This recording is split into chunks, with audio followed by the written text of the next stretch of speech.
Allegiance to the flag of the United States of America and to the republic for which it stands, one nation, under God, indivisible, with liberty and justice for all. Roll call, please. Oh, where's our roll call? Got her so busy. Well, it's still 2 minutes. No, we're on 7. Oh, okay. Our clock is slightly late for our works. I didn't even look. Sorry, Heather. Roll call. Roll call, please. Here. Gilman. Here. Chasm. Here. Corn. Here. Underwood. Here. Approval of the agenda. I have one change to the agenda is on item H. It's supposed to be mobility study, not east-west. At that meeting, you're going to study north, south, east, west. No, got it. On item H. So it's Please a make that change. system wide. System-wide mobility. The one we have discussed previously. Any other? I'll make a motion to approve with that change. All in favor? Aye. Carries, conflict of interest. Anybody have conflict of interest? See none. You know what, I'll state one thing, I'm currently in a contract with Raymond in my place of employment with the person that was the principal on the contract that was sent to us. So I'll let you know that if that's a problem with anybody. Before public comment, Brad, you want to introduce one of us? Yes, so we have our new engineer. She's been with us for a few months now, Angela. Rajalka, sorry. My bad. She has come to us from Southern California and she thinks it's cold every day. Yeah, wait, don't make fun of me about that all the time. I'm used to it. Yes, but so she is our new engineer. Tell us a little bit about yourself. Sure. So like what Brad said, prior to moving here, I came from California. That's where I got my degree in civil engineering, and I worked at several private and public firms in California. And prior to working here, I was a civil engineering associate for the city of Long Beach. And other than that, I am excited to be here. Not looking forward to the cold, but I'll get used to it from what I'm told. And I look forward to working on current and future projects with an amazing team. And it's a pleasure to meet everyone. Thank you. Looking forward to it. We're glad to have you. Thank you. Now we're going to move on to public comment. I'm going to have Heather read the rules. Any person may make an advance appointment with the board regarding road commission topics for a regular or special meeting in accordance with the Open Meetings Act. If an appointment is made, the topic will be an agenda item. Excuse me. The following applies to public comments. 1, please state his or her name or address. 2, topic must be relevant to the road commission. 3, individuals are allowed to speak once for up to 3 minutes on a single topic, which may be extended by the chair. 4, a group addressing the board requires a designated spokesperson who may speak up to 10 minutes. 5, the board will not act on any item from public that is not on the agenda. Thank you. I want to point out a couple of things. We have multiple cards, which are great. We ask that if it's a one group that you have a spokesperson. We do have one group that does have a spokesperson that has an appointment. So we ask if you do speak. Our rules ask that you have a spokesperson. So it's the same thing. We ask that you create a spokesperson and then come forward and talk. We're not going to accept any clapping. We're not going to accept any booing, depending on what side of the issue you are. Is there any questions? Okay. Question. Yes. If we haven't designated a spokesperson and didn't plan on doing that, can we speak, or each person speak for 3 minutes? 3 minutes. There will be a timer up here. Okay, thank you. Our room, TV is not audible in this room. It's way too low. People can't hear it in the back room there. 10 foot. Possible to turn the TV up? Yes. We'll turn it up. Thank you. We'll pause until that's done, okay? Check, see if we can hear.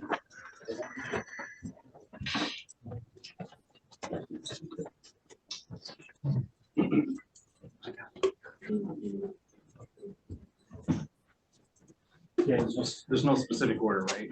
So it's like Lansing. Yeah. That's as loud as it goes. Yeah, it's as loud as We'll it be a goes. timer up here, timing, so 3 minutes for public comment. Can you hear us okay out there? I can hear me, so. Is it up? Yeah. All right. Heather? Mitchell, Treadwell,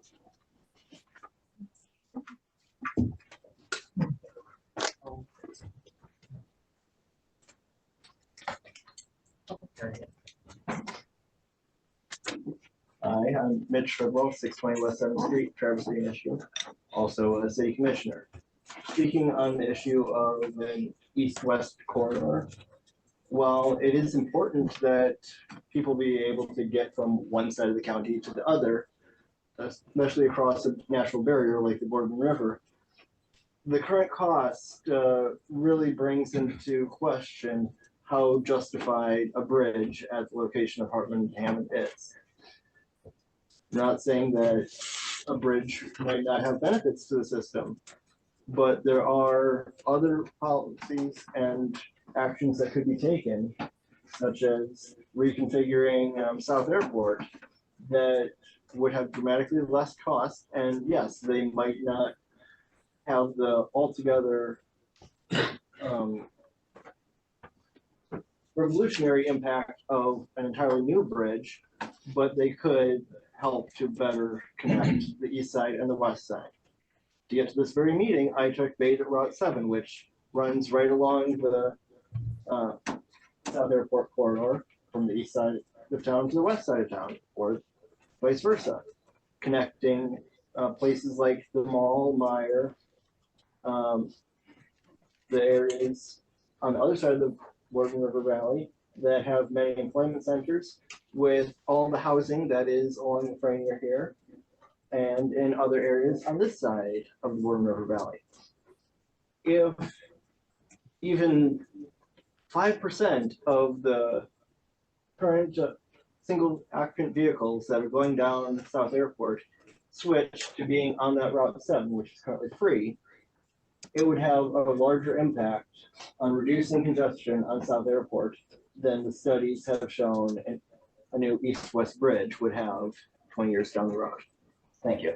Thank you, Mitchell. Heather? TJ Andrews,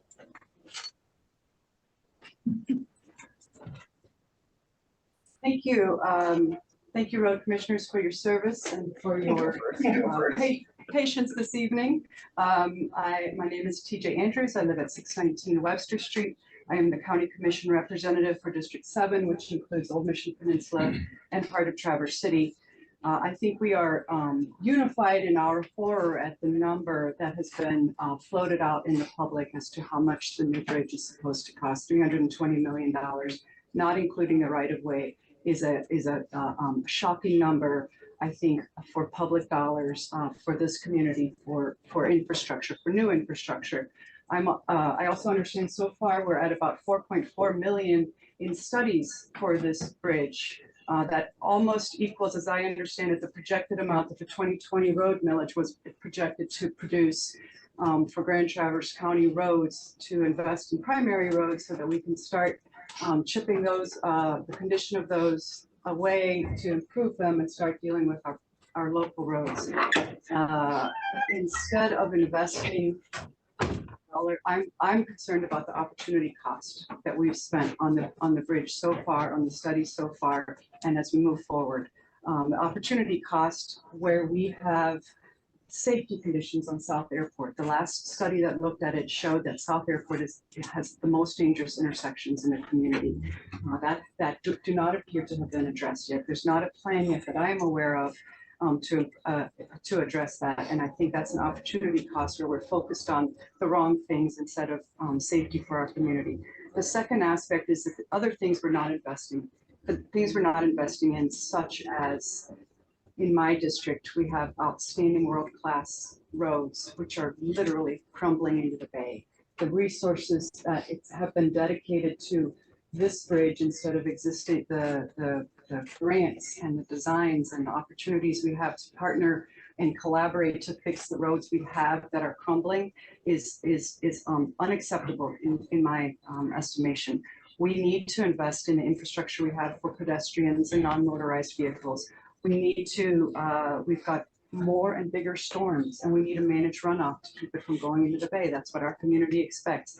We have increasing maintenance bills coming on our watch. We're going to be asking to renew the millage at the end of this year. And when we don't have things to show for the millage, and instead we've got studies showing an unachievable investment by this community, I think we've got to refocus and make a better plan. So that's my perspective. I appreciate your time. I appreciate this is complicated and been a long time in the work, and I thank you for your service. Thank you, Commissioner.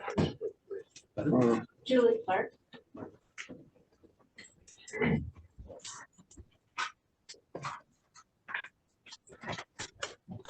Hi, good evening. My name is Julie Clark, 604. I'm sort of screaming because you really can't hear back there. 604 West 12th Street. I'm here tonight, Traverse City. I'm here tonight, though, in my role as the CEO of Tart Trails. And I'm here to thank the Road Commission for a long and strong history of working to provide safer transportation for all modes, and specifically with working with Tart Trails with your leadership and investment. Trails like the 3 Mile Trail and the Tart were completed. Safe routes to school in Garfield Township were developed. Road improvements like wider shoulders and safer intersection crossings became more standard practice. In 2013, we celebrated right alongside you when you passed unanimously the Complete Streets Resolution, which among other things stated that the Road Commission will attempt to incorporate Complete Streets design considerations and practices as a routine part of infrastructure planning, implementation, and maintenance. So in alignment with that resolution and in honor of the partnerships that we've had through the past, we know that providing safe, comfortable, and accessible transportation within the road right-of-way is something we anticipate we can count on for years to come. And we're going to need that because there are 2 big projects on the near horizon. That's the 5 Mile Road reconstruction. It takes you, by the bay there. That's where the Tart Trail went in 2010. We talked about it with the Road Commission staff at that time. It's a significant road reconstruction project. The Tart was always meant to be a temporary fix there. And when the road was reconstructed, there was the intent that we would look at that together and work on investments together in improving that trail, providing separation, a safer way for both motorists and non-motorized transportation to utilize the road corridor. We're going to need the time and investment of the Road Commission and staff, and Tart Trails looks forward to partnering with you there. We also have the 3 Mile Trail extension. The Road Commission was a critical partner in building that initial leg of 3 Mile Trail between US 31 and South Airport Road. And in partnership with East Bay Township, we anticipate being able to work with you again, not only building the trail, but being able to cross some of these roads. It will be imperative to make sure that the traffic calming pieces are in place so we can cross Hammond Road and we can cross 3 Mile Road so we can get people to non-motorized transportation facilities. I'm going to stop there and just say thank you, and we look forward to continued cooperation and collaboration with the Road Commission. It's going to be a long haul. Thank you. Marilyn Deer.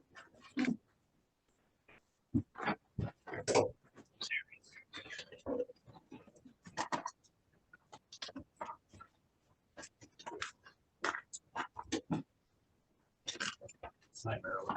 Hi. First of all, I want to say thank you very much for all the commissioners for the service and the work that you do. It is appreciated by, I'll say, most of the public up here. I have lived here 45 years plus and have witnessed the increase of traffic back and forth across town. And I think the bypass is much needed. South Airport is just a mess to try and get from end to end. And we need a bypass for people that are not going downtown that can skirt town. It'll save on our roads downtown by not having this extra traffic there. And the people that just want to get to the other side of town, then they will be able to get there. The bridge, I've seen some of the sketches of the bridge, and it looks like it's going to be high enough that it will not have an environmental impact on the river below. And it seems like we have been kicking this down the road for long enough. And we've spent a lot of money on studies. And so I think it's time to just get it done and get on with life here in Traverse City. And thank you very much. Thank you. Ellen Fiverson.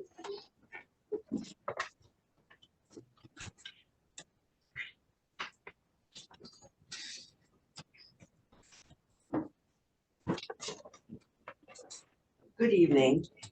I'm a person of history. I've lived up here 50 years. So I go back to the first go around when we had the bridge. And I remember the last meeting that I went there. And there was a new map, and I was looking at the new map, and Gary Harsh walked up because he was in charge at that point. And I said, Gary, tell me, what is this with the bridge here? This is something new. And he said, it's not a bridge, it's a connector. Oh, that's something new. It's a connector between US 31 South to 4 Mile. I said, oh, I see. And what are these rectangular things that are along Hartman Road now? I haven't seen these before. Well, those are proposed apartment buildings. I said, oh, I see. So that was the last meeting that we had at that point. Since then, one of the structures along Hartman has been built. And I look back on that and I think, are we seeing something now that is in terms of development, what the real reasons were for the proposal at that time? Because I don't think we can build our way out of traffic. I think this is the condition we're going to have to live with if we want this area to maintain its beauty and not become another Grand Rapids or another Detroit. We need to handle our traffic. We need to be able to do the other things like the roundabouts on Keystone Road, which I've used a lot. Those are some of the alternatives that we can do to help with the traffic in this area. I am a skier on the Vasa Trail, so that's how I got involved with this. When they said to me that they were going to put this bridge over the Vasa Trail, and I'm going, wait, this pristine, quiet, lovely trail in summer and winter, you're going to have a highway go across it on top, and the stuff is going to float down on us and the animals. Where are they going to go? This was the idea at that point, and it doesn't make sense to me, because what we're trying to do up here is maintain the uniqueness of this area. So I really, really urge you to look at the alternatives, to open your mind, to continue to do those things and keep our environment what we all come up here for and we all live here for. So thank you for your time and your service very much. Thank you. Stephen Hall.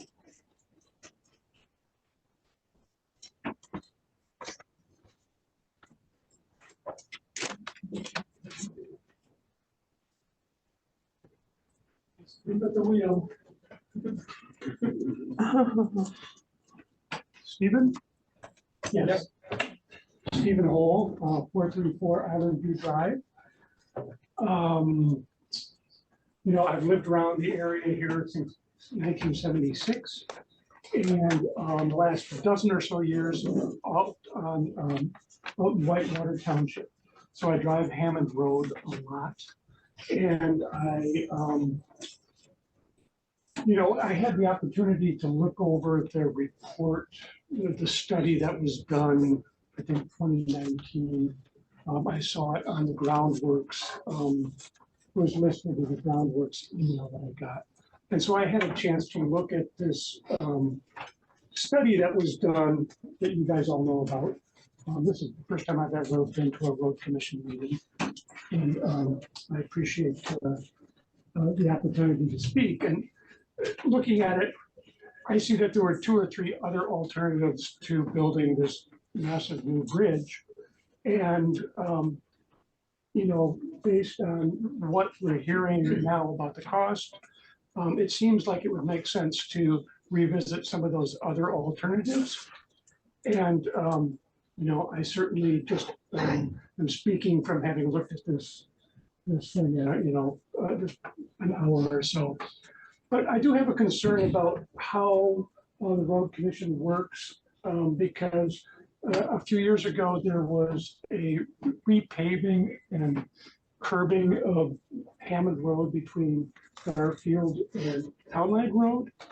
And I was really astonished to see that when this was completed, that what had been open sort of shoulders where a bicyclist could ride along on the dirt, instead now there were curbs.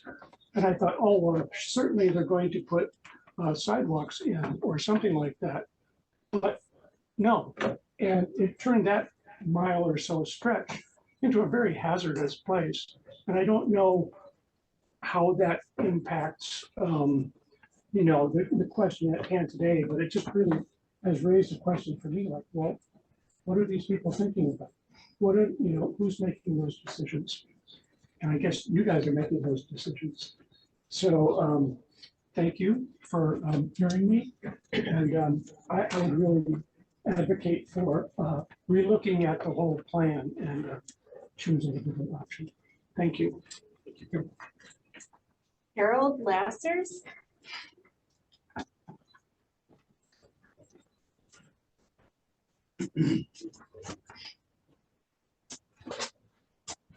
Harold Lassers, Acme. Thank you all for your service and taking the time for all these comments. Like everybody else in the room, I have a list of things I want the road commission to do. Like everybody else in the room, you will never have enough money to do all the things that I want. And I appreciate very much that you have to balance with available resources. However, when on my long list of things to do, another way to get across the Boardman River is not. Last I counted, there's 6. And I live in Acme, so I'm looking at from Acme and East Bay. I cannot think of any use I would make of this particular bypass. I cross often via Keystone Road when I'm going to the southwest. I cross often on Grandview Parkway, 8th Avenue and Front Street when I'm doing business in that business district. And I cross often at South Airport Road, which takes me right into a business district. Taking me, you know, another bit south, if I really needed another one, there's Cass Avenue. This is $300 million for, geez, there are so many things, so many bad roads right now in this county that I sure wish you would consider. That would be a whole lot less than that 300 million. Thank you. Thank you. Dorothy Rongi? I'm sorry if I'm pronouncing it wrong. Rongi. Okay.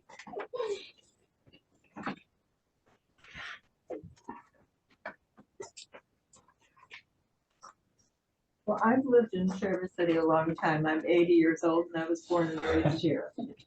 So, and I've seen a lot of changes, but I live on Keystone Road between the 2 roundabouts. The traffic out there is horrendous, just horrendous. My neighbor lady and I walk in the subdivision across the road. I now use the gator to get across the road because I can't run fast enough to beat the traffic. It is so bad. About the bridge, I think it's ridiculous to go from one extremely busy road to another very busy road. It doesn't resolve anything. It just moves a problem to another problem. And I've watched this develop. I've been coming to these meetings since the 80s, when we would go to Saban School and discuss it. And they would tell about, well, we're going to go through the Olson property, through the Buffalo Farm. And the Olson boys were there and they had no idea. And there was another lady, they were gonna go through her house and she was there and she had no idea, no inkling. This was before they built all of the Chelsea Parks and the, whatever it is, ULDs or whatever it is, with condos. And I worked with a lady who lived on Hartman Road and she couldn't wait for that road to go through because she'd get a new house. Well, she passed away in the 90s, so it didn't happen, but this has been ongoing since that time. And I think there's other alternatives. I really do. I think Rennie School Road would be a better place if they want to get across that river. They can go up Oak Road. The county already owns the property at the corner of Oak and Keystone. They wouldn't have to interfere with any of the houses on House Road. They could take it right over to 4 Mile Road and out to Acme. Where's the guy from Acme? Anyway, there's a different thing. Another thing that they could consider is coming from South Airport Road, out Cass Road, to where the Ritter Road connects at the conservation, whatever it is, and go straight through, because I believe that around 1900, that did go straight through to where Leitner Road is. And that would get the traffic out of town. They could go right up under the high bridge, and because that railroad is not being used right now at all. It's been 8 years since there's been a train on that track.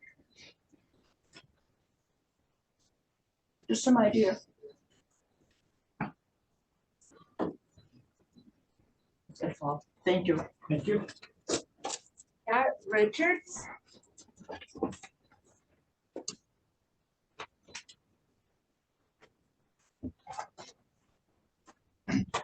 Thanks for your time. Scott Richards from 11802 Fred Meyer Interlochen. That M137 sign that used to be out there tempted me for 15 years. I wanted to take it just like the 22 signs that come undone. And the state, I don't know, I keep getting the runaround. The state MDOT tells me it's a county sign. The county tells me it's MDOT does it. But whoever finds an M137 sign, I'll make a donation. The second thing is we do need a bypass across this. It's terrible, the traffic. And I've only lived here 24 years. So in 24 years, the traffic, we need that corridor, that bypass. I don't know. I like the lady's idea about Rennie School. Yeah, that's a good idea. And your roundabouts, they're terrible for truck drivers. So you gotta make them a little bit, where she's gone, make them a little bit bigger and wider and more signs, because people don't even know how to use this. Okay, thank you very much. Oh, God bless you all. Richard Walter. Richard Walter, I'm in 607 Arbutus Trail and Arbutus Triangle. Our roads up there are terrible. I mean, every year they fill holes with macadam, and that disappears within a couple days. One of the things I wanted to say is I think the roundabouts are working better than I expected them to be. I agree they're too narrow for trucks.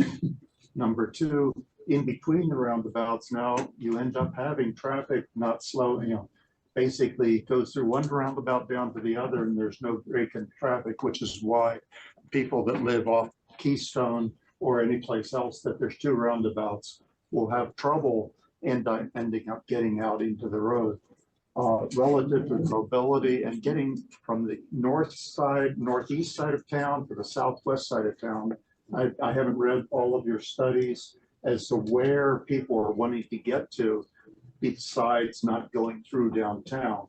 But it appears to me that a majority of the traffic probably wants to go from the northeast side of town to the southwest and get out to Interlochen or go south towards Manistee.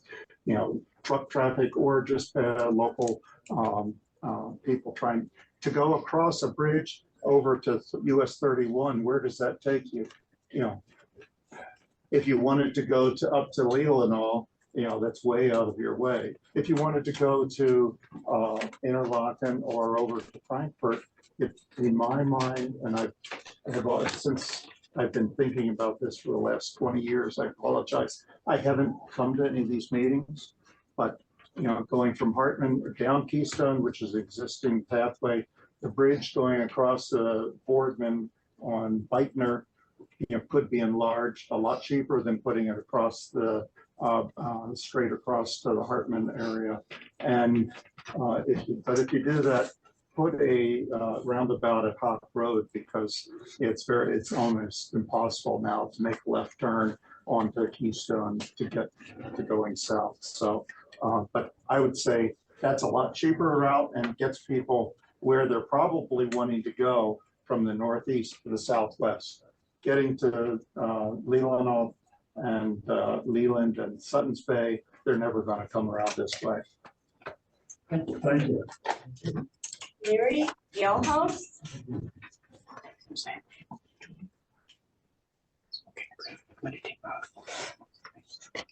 Larry Galehouse. I live at 6808 Randall Woods Drive. And I want to compliment the commission. I think you're doing a tremendous job. People tend to forget that we have a gas tax. And that gas tax, we talk about not having enough money. But look where that money goes. It doesn't go to the roads because we have a road commission. We don't have a bike commission. We don't have all these other types of expenditures that should be made except for the roads. We're forgetting about the roads and we're wanting to put our money everywhere else. I've only been a dumb engineer since 1980.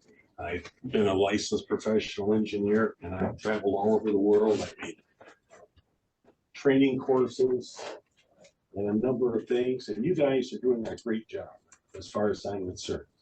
I support everything you're doing because it's a no-win situation. You know, you get public, the fringe groups are always pounding on you. They always, you know, and I at one time was a state engineer. And I received phone calls for people, the most ridiculous thing you could ever imagine. Why are you putting that deer crossing sign in front of my house? I don't want deer to cross in front of my house. That's the kind of stuff we get. That's the kind of stuff we get. But you do a tremendous job. And if we would focus on putting the money into the roads, you would have enough money. The other thing is that bridge makes all the sense in the world because I know and you know there's not enough real estate to put roundabouts on Airport Road. Roundabouts take real estate and they take right away. That bridge is the most practical way to go, and I compliment the board on making that decision. Thank you. Ann Rogers. You didn't say where to put it around the road or the bridge.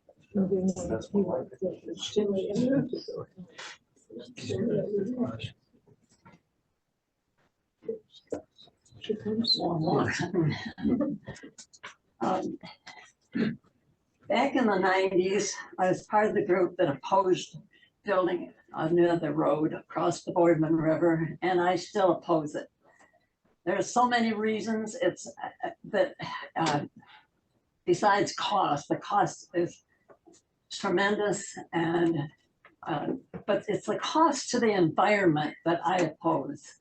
When you put something like that across the river, you have more air pollution, more water pollution. You have destruction of the trees and all of the wildlife that live in that area. We have a very precious thing in our Boardman Valley, and we need to protect it.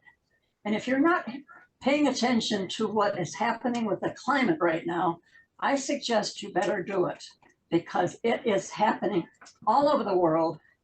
It is happening in many parts of this country, and it's happening here. Our weather is totally unpredictable anymore. Flooding can happen here as much as any place else. Heat can happen here, and it will. It already has been We have had some this summer. So I suggest that you go back to the drawing board, fix what needs fixing, repair the culverts that are falling apart, and perhaps make the shoulders a little wider for bicyclists and walkers, and protect this precious environment out here for the sake of our children and our grandchildren. The other thing you can do too is to tame the traffic. Traffic has been not just speeding up, but it is definitely much more dangerous, and we need to do something about that. So please think about what you're doing for your future generations, and what kind of legendary or an annuity do you want to leave for future generations? Thank you. Woody Smith.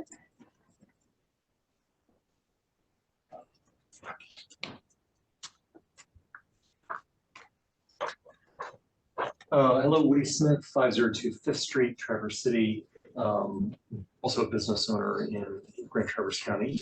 Want to echo my appreciation for this group, for the work that you're doing. I also have applauded the upgrades that you've been making to our road system over the years. Keystone Road, use of roundabouts to smooth and speed up traffic and make it flow better. So I'm going to echo some of the comments that have been shared. I feel like $320 million, not including the cost of acquiring the right of ways, is way too much for the small amount of solution you think you're getting. I do believe there are opportunities to smooth the flow of traffic on South Airport Road. And I think that's by far the better solution. So just adding my voice to that, and I'll cut the time off there. Thank you. Robert Haydock.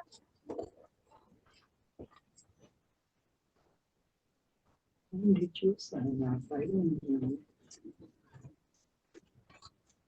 Hi, I live in, my name's Robert Haydock. I live at 202 North Spruce Street. Actually, I wish I could say I've lived here since 1980, but I haven't. I'm from Vermont. You have a very special place here, and I'd like you to keep it the same way. And if you have an opportunity to do something for less money, that's what I'm here to support. So I'm here to support the people who are looking at alternatives to building the bridge. And I don't have a good grasp of all the details that the people before me had, but I just wanted to support looking at alternative, cheaper ways to solve some of the traffic problems that we have. Thank you. Susanna Tobin.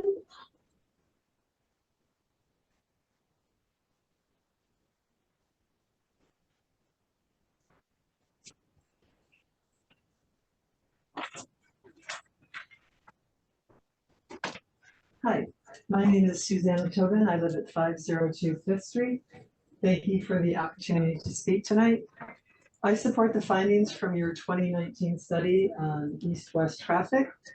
The study recommended placing a priority on improving South Airport Road and the Beitner Keystone Corridor.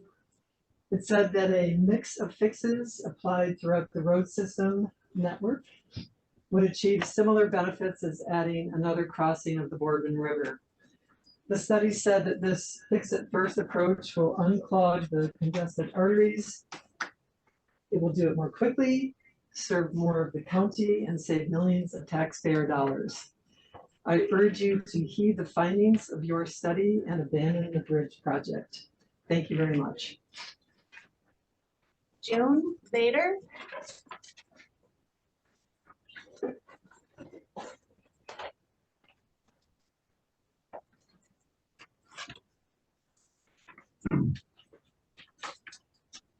I'm June Seaton, 520 Highland Park Drive. I've been here since 1980.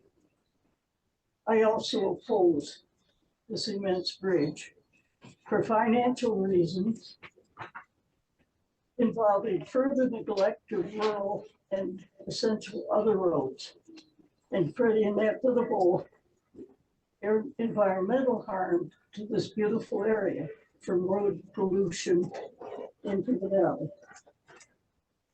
I suggest you pay attention to the Federal Emergency Management Agency, which has urged Grand Traverse County to upgrade South Airport Road river crossing to prevent a catastrophic loss to the key east-west corridor.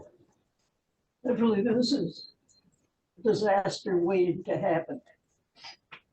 3 dams have been removed from our beloved Boardman River, creating a free-flowing stream designated one of the Michigan natural rivers. Yes, it has improved wetlands in a wide floodplain, but with our rapidly changing climate, with heavier rainstorms, the flow of the river will certainly fluctuate more than in the past. At the South Airport crossing of the Boardman at Logan's Landing, those old inadequate culverts will most certainly not carry an increased deluge. And it will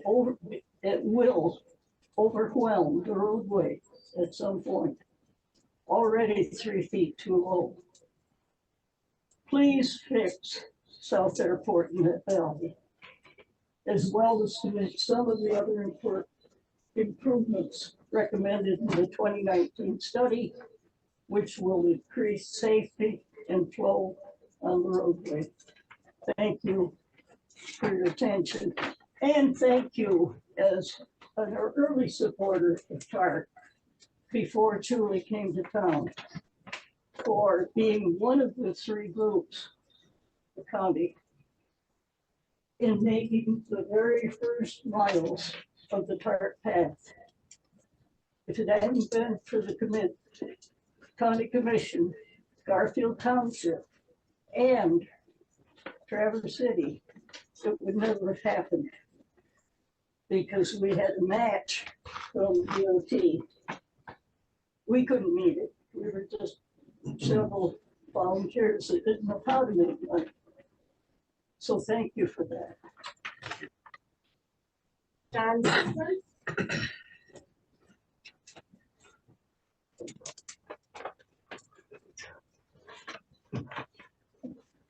John Nelson, 4022 Wincochi Crest Commons, Traverse City. First of all, I want to thank you from somebody who has sat in your seat for 6 years. I appreciate the work that you're doing. I'm the vice chair of the Northern Michigan Environmental Action Council. MIMIAC is a strong partner with Groundworks in this effort to look at alternatives to building a terribly expensive bridge. Some months back, we were presented with a project that cost $100 million. At that time, many of us thought that cost benefit was way out of whack. Yet $100 million. Some months later, now we find out that the cost was $300 million to build the bridge as designed. That raises the cost, the benefit, or benefit to cost to be outrageous. It cannot be done.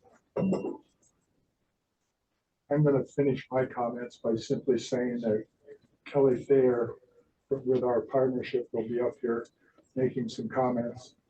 The MIMIAC board has vetted those thoughts, and those ideas have been through our executive committee. So I don't need to repeat those here with myself. I appreciate it. Thank you. Thank you. Katie, yes?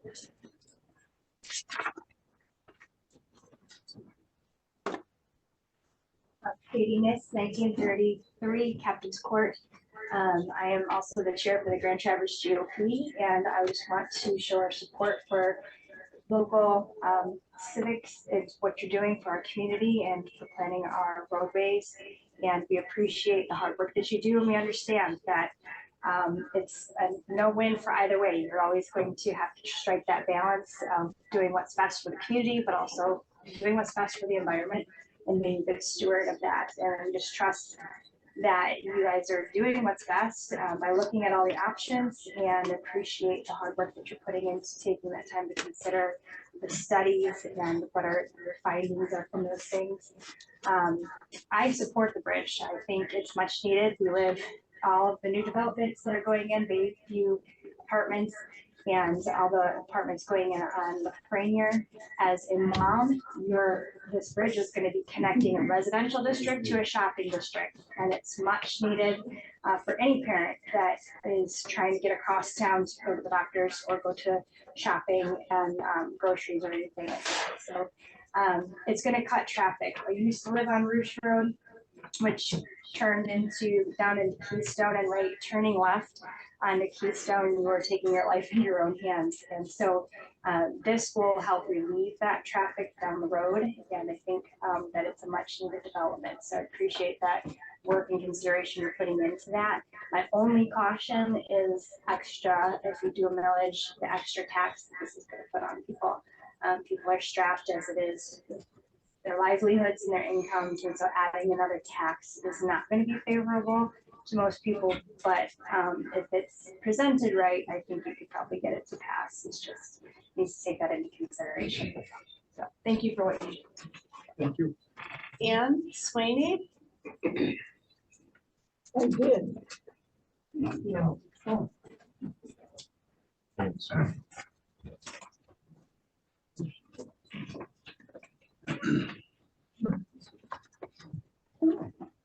Well, Ann Sweeney, 18625 Center Road. I came here originally just to be a warm body in the crowd, and then I decided there's no point in just being here. It's not going to count unless we make our opinions known. So I lived through the first time that this was turned down, and I was happy to have that happen. I mostly will just want to kind of repeat the phrases I heard that I agree with here. Short-sighted, outrageously expensive, detrimental to the environment, both our water quality, our wildlife, our greenery around here. That's why we live in a place like this. There have to be some other alternatives. Doing something with South Airport, everything that everyone here has said before, I support. And thank you for listening. Barbara Schneider?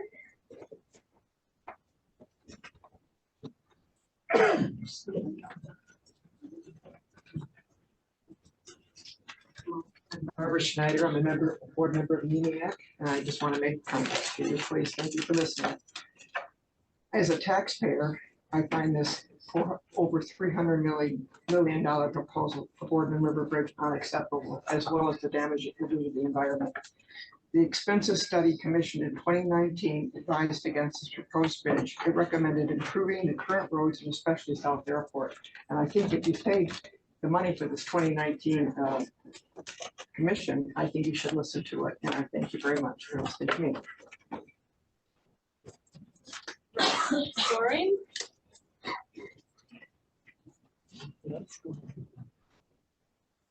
Good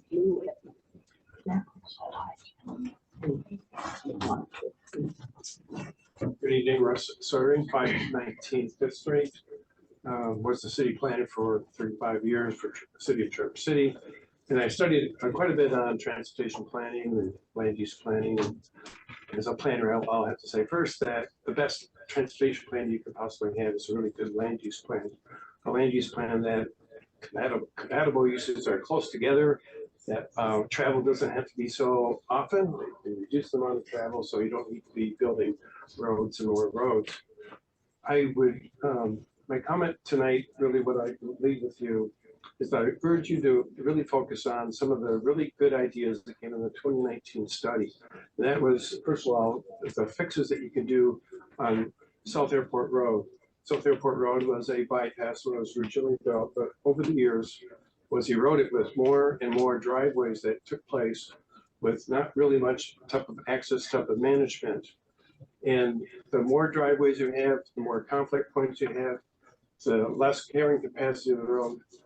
is able to have free flowing type of free flowing type of traffic. I would suggest incentives to get rid of some of the unnecessary driveways. If you could offer people $50,000 for each driveway to get eliminated, $1 million would take 20 driveways off of South Airport Road. $2 million would take 40 driveways off of South Airport Road, which is about the cost of an intersection improvement. But it would really vastly increase the capacity of the South Airport Road and also improve safety.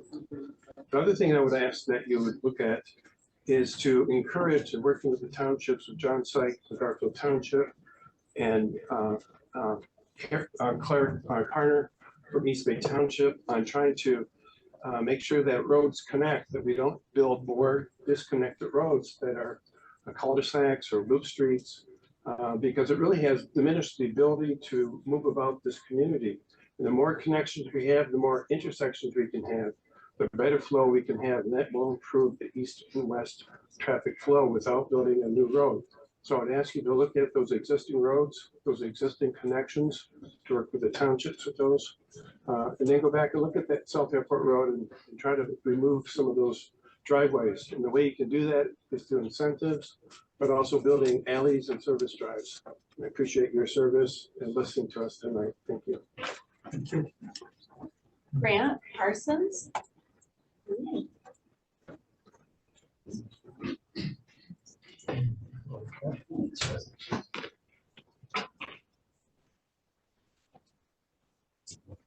Good evening. My name is Grant Parsons. I moved to Traverse City in 1950. Thank you for this public hearing. I think the record should reflect the main meeting room is completely packed. The overflow room is completely packed. And this is just a harbinger of the public expressions of concern about this proposed project. You've heard about economics, you've heard about environment. What surprised me last winter and spring, I can't remember when I attended a study session for this project, and I learned for the first time this is no longer a bypass. A lot of people, myself included, considered this a bypass project, and it's clear it's not. It was announced at the meeting I attended that this is a new corridor. This is going through a natural area that the city of Traverse City and the county and Rotary Charities have generously funded and have preciously preserved as recreation, as outdoor study, as trails, as fishing habitat. This is our golden goose, the Boardman River Valley. Our economy only survives as long as people love the environment, work outside, and it's what brought us here. I mean, it's all, I think most of us moved away from where there are overpasses and towering bridges and all this stuff. We live up here because it is a good place to live, and our institutions have fought to keep it that way. The last time this corridor bypass project, at the time it was a bypass, came up, you remember Helen Milliken? Remember the city commission voted this, Traverse City Commission? The county gave it up. And what's changed in the years since then is probably we have an even greater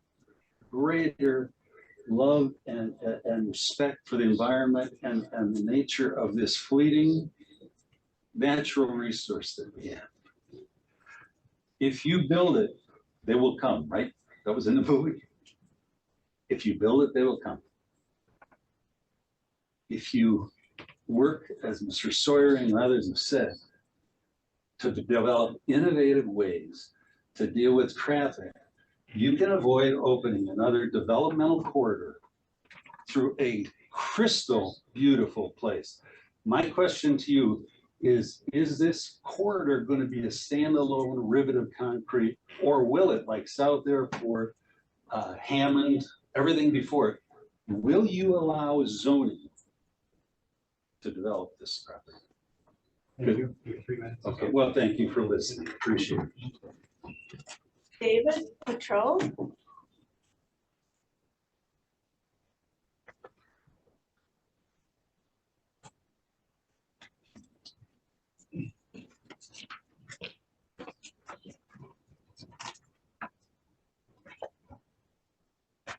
Good evening. It's hard to hear out there. I would like to also emphasize the idea of building a bridge is ridiculous. But it comes about from a study that I guess we've already spent probably almost $1 million trying to do this. And it was weird that you're doing a traffic study, how to make it better for Grand Traverse County and our surrounding counties to get traffic and people around here.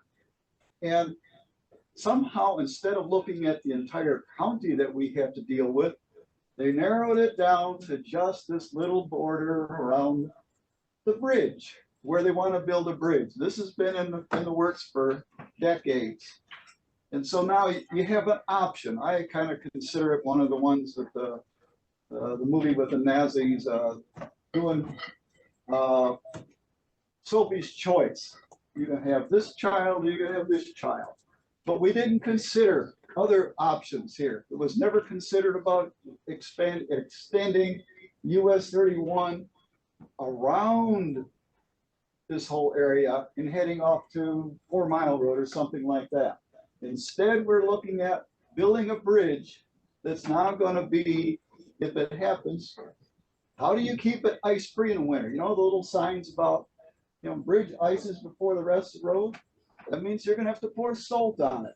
Where do you think 2,500 feet of salted road and the oil and everything else that comes off of vehicles is gonna go? Down in this little pristine river that we would like to protect. That doesn't make sense. So now we're at this point here again, trying to undo what we spent, I don't know, is it $1 million? I think it's more than that now, trying to justify this. Not to say this is a better engineering way. The engineers love it because you're putting money in their pockets. But it's not, you know, not for engineering, but for selling something. And again, narrowed down to this one little spot, and that's not an improvement. We could do so much more. I mean, Russ Soy just mentioned that also, you know, like, hey, there's other ways of doing this. And it's not the way we should be doing it. So think ahead. I realize you're not an elected board, so you can do whatever you take a notion to.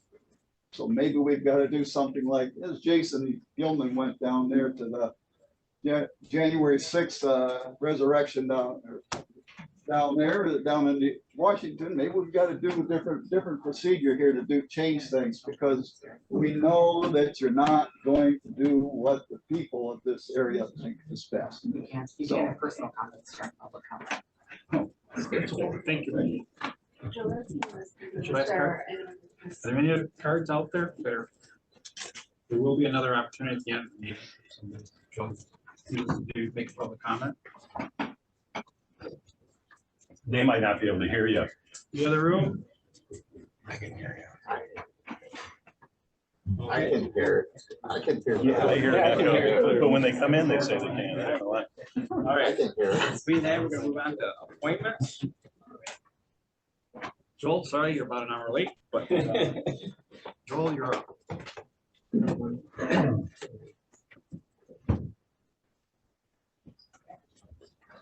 Nobody in the other room, just 1 minute. Thank you.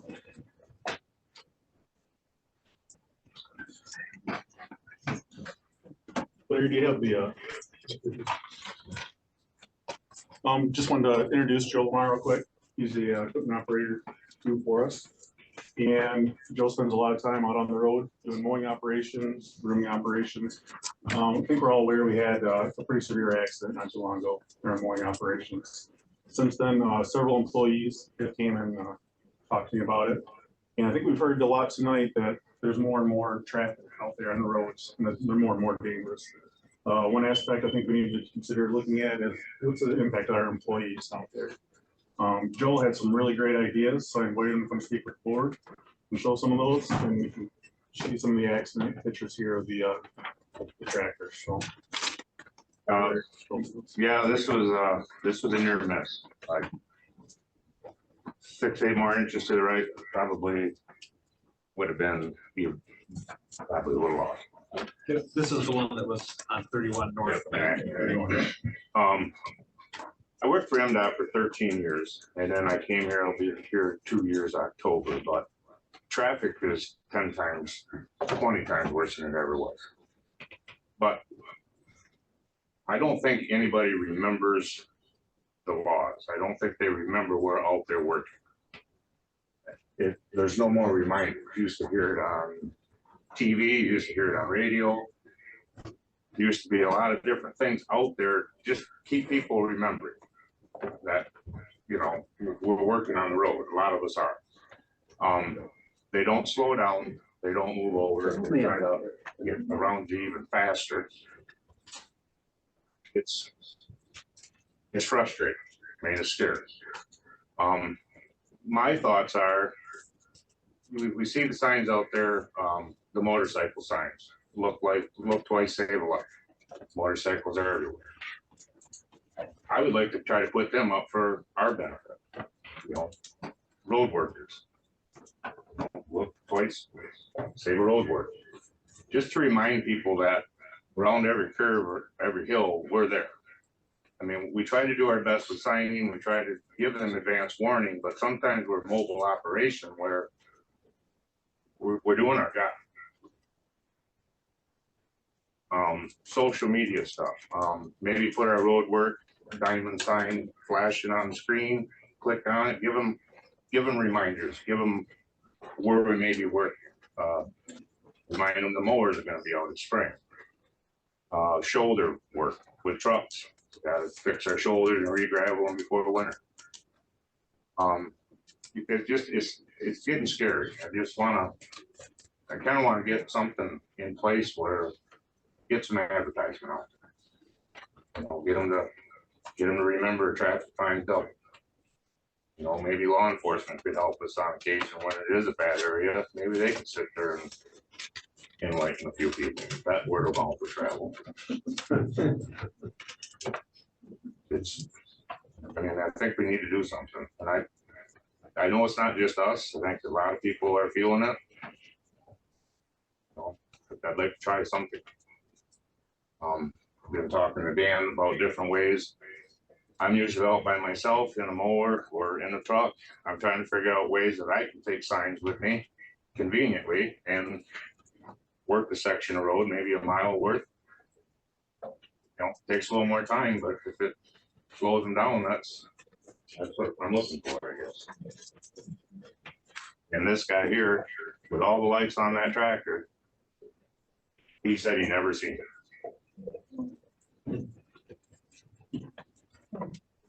So, you know, I guess put yourself in our shoes, and I invite any one of you to come out and work with us.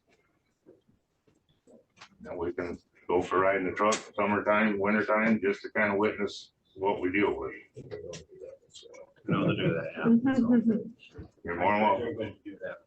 I believe that. Hopefully not like this, obviously, but.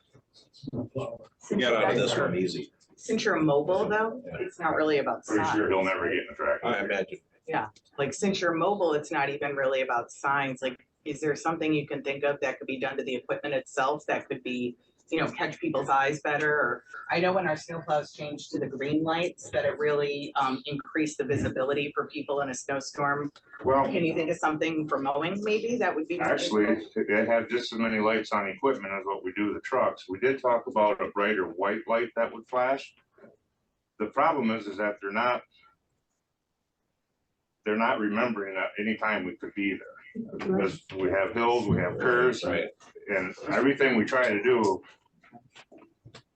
catch-22, it's hard to, we don't have enough people to always have a lane closure. We're always moving. I mean, it's kind of, that's why I invite you to come along. When we're working in a particular area though, are we posting signs prior to the area to be advised that we have people?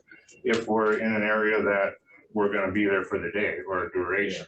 We're doing legal signage everywhere. I think one of Joel's main points when I was talking, we've especially noticed this since COVID. I always bring up COVID, but people don't seem to care as much. They just blow through the signage. We've had actual flaggers. People drive right past them and tell them to stop and wave them the flags, and they tell them I got somewhere to be, and they blow right through our work. So we're seeing more and more of this, and the guys have been coming to me with more and more concerns. Do we have the ability to put cameras on these vehicles? Now that we can camera work areas? We are starting to do that right now on some of our vehicles. I think that'd be worth an investment to look into, I guess we're doing on the plow trucks, maybe looking at some of our heavy equipment as well. Because, they're actually in the road working. And there's some legislation we learned about last week. Maybe there's a way to tack on more just snowplow. Yeah. So distance behind snowplows are gonna be looking at legislatively. But I just think the signs, maybe permanent signs all around the county, even when you enter the county, just a reminder. I think that people, not all, but we just need to remind them that we're out there. I mean, it could be contractors, us, electric companies, utility companies. We're doing our best, and give us 30 seconds, we'll get out of your way, but just need a second. Brad, you Yeah, we can have a discussion for sure about this and start figuring out some things. We've already appreciate that. Yeah, we've talked already. Dan and I have talked about adding additional cameras. Right now we have forward-facing cameras. Probably have rear-facing cameras. There's a lot of times, especially on salt operations, they get so badly hit with everything. We've got to find a way to contain them so they're not damaged by the salt. But we are looking, and I think it is something that he definitely sees it every day. I mean, so I think we need to definitely. Maybe the coach can do some PSAs. Sure. We can get the media on that. So what would be the purpose of installing cameras on the heavy equipment? I mean, I understand why they're on the plow trucks. It's more, I understood it to be more of a protection for our people. I think it's the type of thing that we can then turn around and go to the sheriff's department and say, these are the things we're doing. This is what we see on a daily basis. What can you do to help us? Because realistically, that's a bigger deterrent than anything else, is having that sheriff deputy sit out there on some of our work sites. And we have had them on busy roads, but there are some roads that are winding roads, and they just don't have your personnel necessarily to spare either. So it's some things that we need to start looking at, and this has been something we've been discussing. Dan's been talking about it for a while, trying to get what is the best solution. Well, we look forward to having something brought back. Yeah, well, thanks for your time. And if you want to come out, please do. I mean, I'll take you out and show you some stuff, and you'll have cameras by the next day. Thank you. Thanks, Joe. Thanks, Val. Larry, could you send me those pictures, please? Yes. And if you could just send me a synopsis of the chain of events. So that I want to try to put something in. That was the idea of the employees doing the Yeah. PSA. Yes. I think that would be great.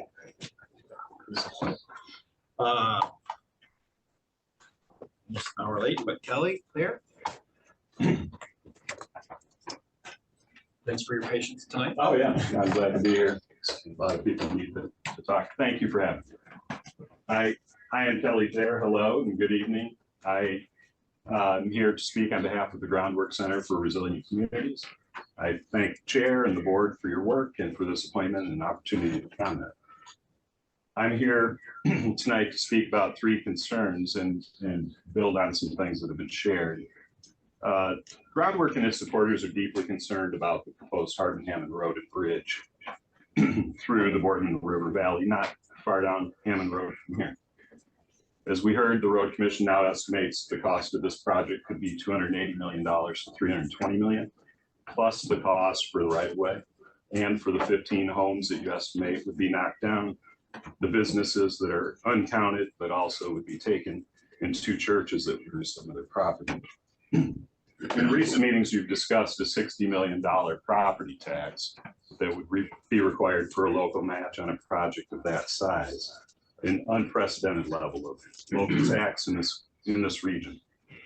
Those recent discussions of the board, which are online and recorded, and that's very helpful, also revealed that the Michigan Department of Transportation has questioned the cost benefit of this 1.9 mile road and bridge project. And Groundwork has also questioned the Road Commission's ability to fund it. Groundwork shares those doubts about this proposal to fund and build what would be perhaps the largest and most expensive county-owned bridge in the United States of America. The bridge, as proposed, would be 2,200 feet long, 100 feet wide, and sit on massive piers towering 7 stories into the air, 70 feet high, and extending deep into the Boardman Valley floor. Indeed, this would have a dramatic detrimental effect on the Boardman River Valley. Perhaps the most startling fact is this, that the cost of the Hardman-Hammond Road and Bridge project has increased by a factor of 7 since May of 2019 and tripled in a recent 9-month span. In May of 2019, it was $44 million for the road and bridge. In November of 2021, it was $81 million for a very high, quote, and very long bridge, plus the connectors, 81 million. A year later, not even, in July 2022, it was 100 million. And you voted yes unanimously to build that at $100 million. 9 months later, March of this year, your manager and consultants turned in a form to MDOT that said 9 months after you approved the $100 million project, that it was about 300 million. And that was repeated in February of this year. Well, it was spoken to in February of this year, 100, in March it was 300. Inflation in the construction industry cannot explain a 600% increase in the cost in the last 4 years. The public did not learn the project cost had tripled until last month. That happened because the Groundwork Center and NIMIAC FOIA'd you and discovered that fact, and then shared it with the media and put it on the website. We just posted what you shared. It's not misinformation unless that was supplied to us as misinformation. Even the governing board here, you expressed surprise at that number that had been known to your manager for 4 months at that point. And at the meeting you held earlier this month, the special meeting, Commissioner Gilman called those numbers for the project and for the $60 million tax ludicrous and insane, and said that the board had been misserved by the consulting team here tonight. And if the consultants would have spitballed or estimated this cost from the start, would have saved you about $5 million in studies to fruitlessly studying an out-of-reach project. Groundwork agrees. The Road Commission manager has not adequately explained why the price of this project has skyrocketed to $330 million. Why is that? When he learned of it, because he knew in March at the very least, but you learned in July, and why the facts have been kept from the public.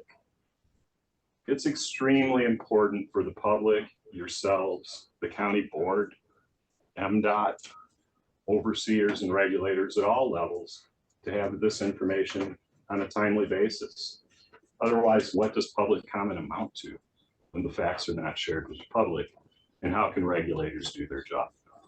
How can you be held accountable as appointees if you're not sharing the information? Will the cost of this project continue to escalate in this manner? This lack of transparency remains troubling at this moment to Groundwork as the Road Commission prepares, or perhaps has already, sought local letters of support from the communities around here. We all need to know the facts, and we all need to know the truth. Groundwork's second concern about the proposed bridge, as we heard from a number of the comments tonight, is that it wouldn't solve the congestion problem. That May 2019 study that has been referred to tonight indeed did say by the same consultants that you should modernize and upgrade South Airport Road. It is the problem and it is the solution. The study advised not pursuing the bridge in the next decade. The $400,000 study is supported by Groundwork and I think NIMIAC as well. We participated actively in that process and we support those findings. May 2019 study said a mix of fixes, quote, will provide benefits similar to adding another crossing of the Boardman River applied throughout the network, end of quote, and could be completed faster, serve more of the county and save millions of dollars. The study said that South Airport Road is heavily congested for these reasons. It has an outdated design. It periodically floods. It has the dangerous intersections that were described earlier. And there are a proliferation of uncontrolled driveway connections, as we heard from Mr. Sawyer. It sits 3 feet below the floodplain, the 100-year floodplain, that no longer is a 100-year floodplain because we're getting storms that are bigger and more frequent and unpredictable. Chairman Underwood spoke earlier this month, a few weeks ago, about FEMA telling you there is a danger of that washing out. That danger grows greater every day, not less. And in the 2019 study, it said, I'm sorry, in the July of 2022, just a year ago, it said, quote, currently there are no plans to fund this project on South Airport to remediate the flood risk. Instead of pursuing the mix of fixes, the Road Commission spent an additional $2 million on a no-bid contract with the same consultants that said don't build the bridge in the next 10 years to have them study and build the bridge. In October of last year, less than a year ago, we approved another $1.8 million on a no-bid contract for the next study with the same consultants without reviewing a contract or a scope of work or even seeing the cost of the contract in writing before voting yes. What's next? At the October 2022 meeting of the Road Commission, your lead consultant here tonight said that MDOT and other regulators want to see a study of widening South Airport Road and as a more cost-effective, less environmentally damaging alternative. However, your consultant said, quote, we're not taking it very far because we think it's not going to take that much to kill that alternative. We really don't. End of quote. Because it's obviously a dense corridor on South Airport Road. It is.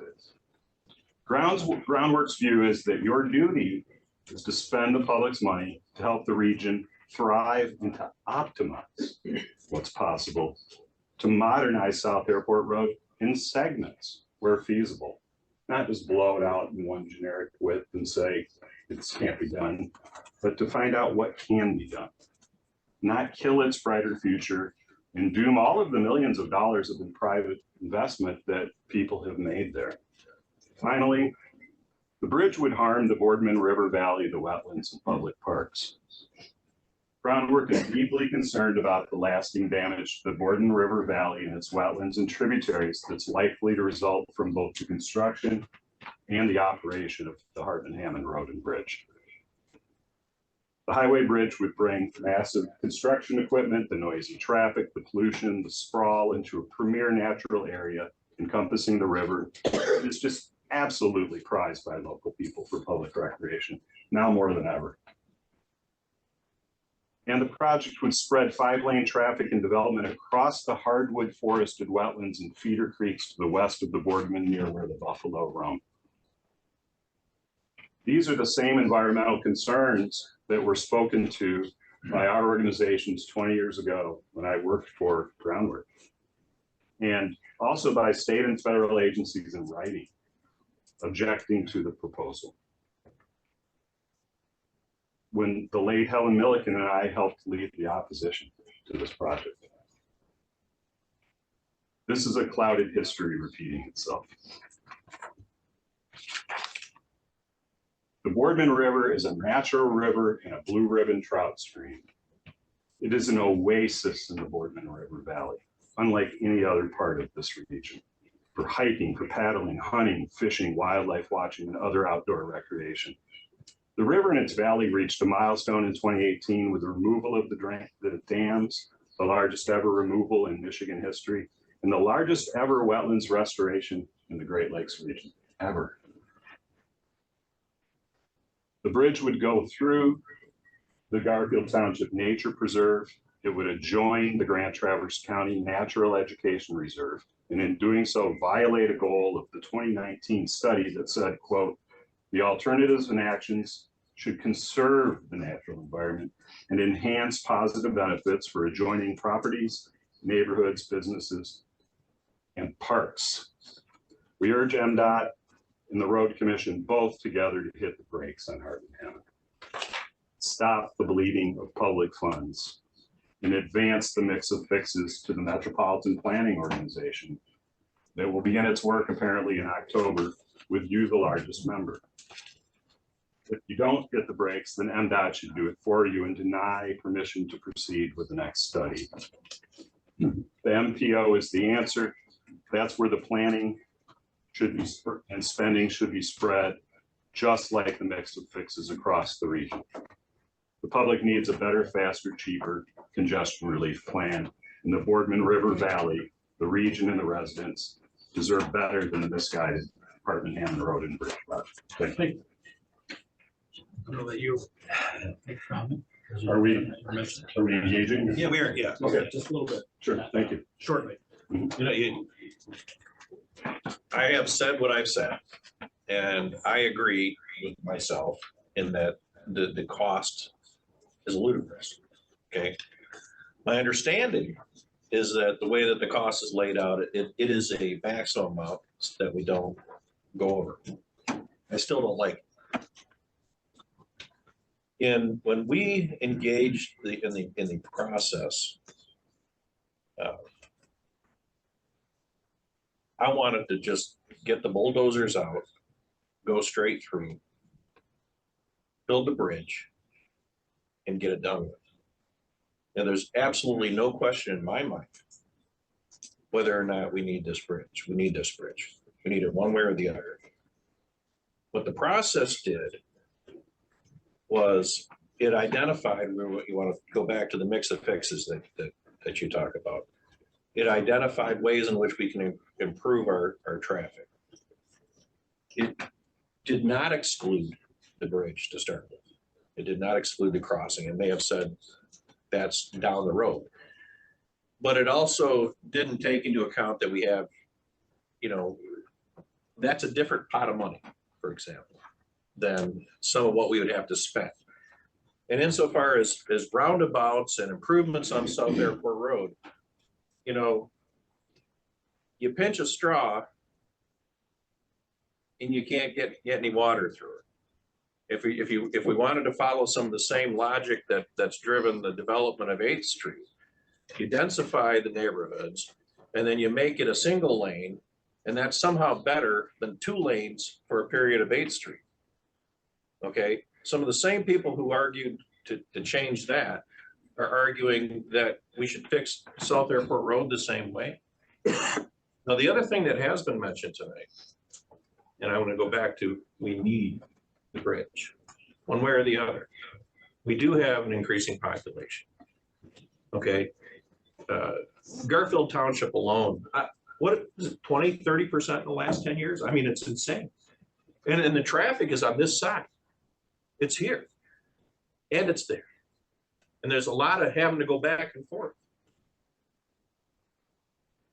The study also identified that we would reduce the traffic on South Airport Road by 37%.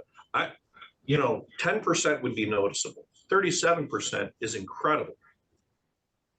All right, and it's necessary. A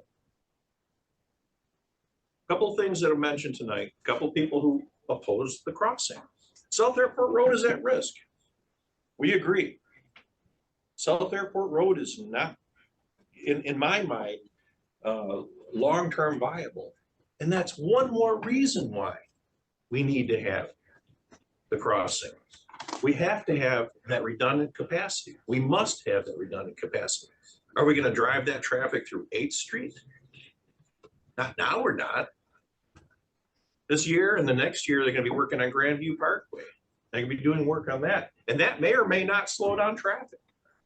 If I know Traverse City planning well enough, I know that it's going to be more pedestrian friendly.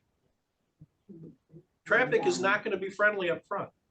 One of the things that this bridge will do is it takes 37% off South Airport, it takes 3% off of 8th Street, it takes 1% or 2% off of Grandview Parkway, per the study.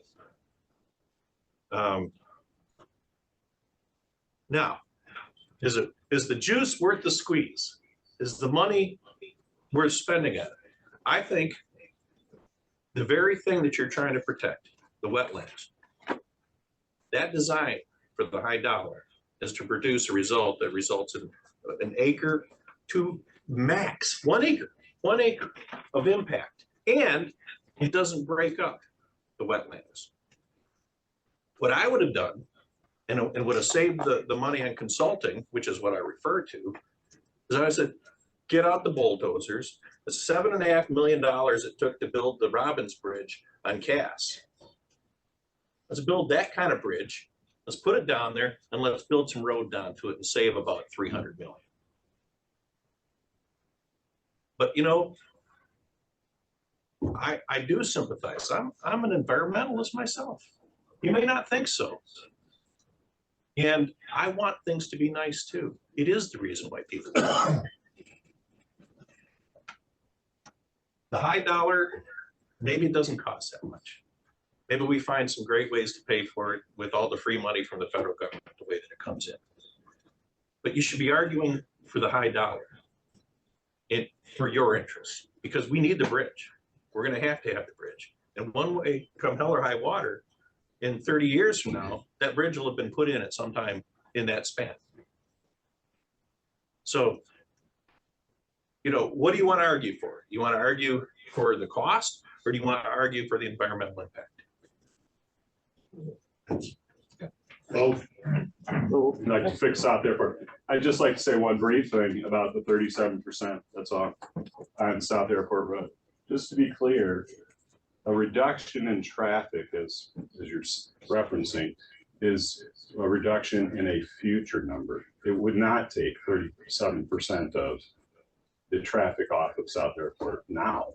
It's saying South Airport's traffic is going to continue to grow, and there's going to be some number, and we can make that future larger number a little bit lower. So I hear you. So I appreciate the opportunity. Thank you. Just as a side note, South Airport next year is going to be the fly around from for truck traffic. Truck traffic on US 31. So it's going to be very busy somewhere after to your project, right? Yeah. All right. Bill. Oh, yeah. Timer. We need timer again. Yeah. Start me.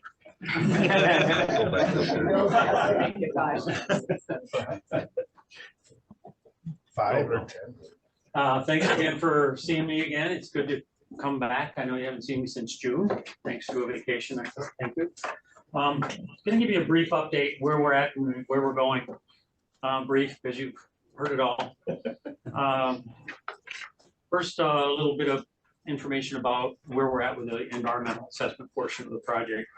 We've not officially entered the environmental assessment process, but we're working with Federal Highways and MDOT to get the funding plan developed that meets their process requirements. That word process is very important. Again, I'm being brief.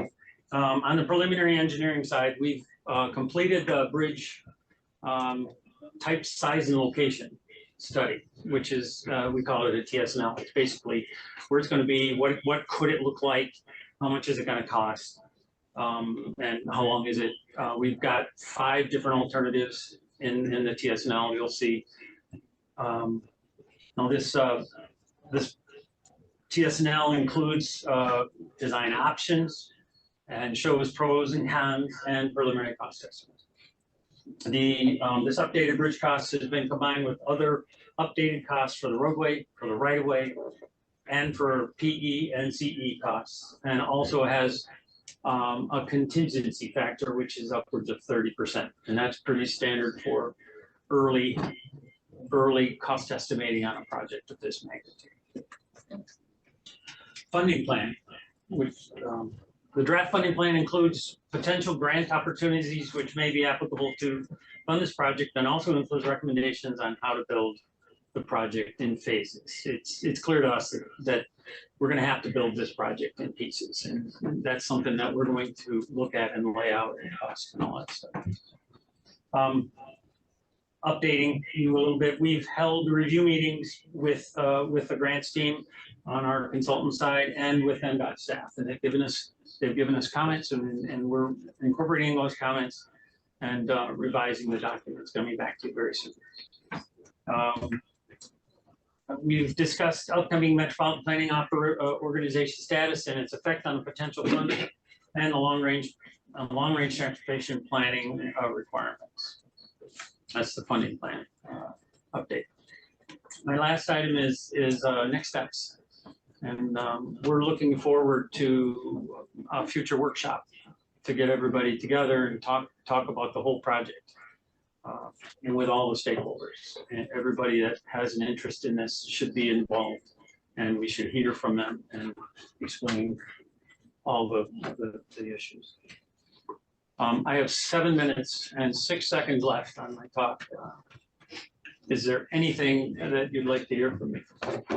Explain on the stakeholders meeting that you want us to set up. Well, it's my understanding, Joe, that the board recommends that we hold this workshop, and we're fully in support of that. What we're talking about. Yeah, and it may be, you know, we do one and then we do another one that we invite everybody to, but we do like a workshop to get started, because it could be very long, the discussion as we go.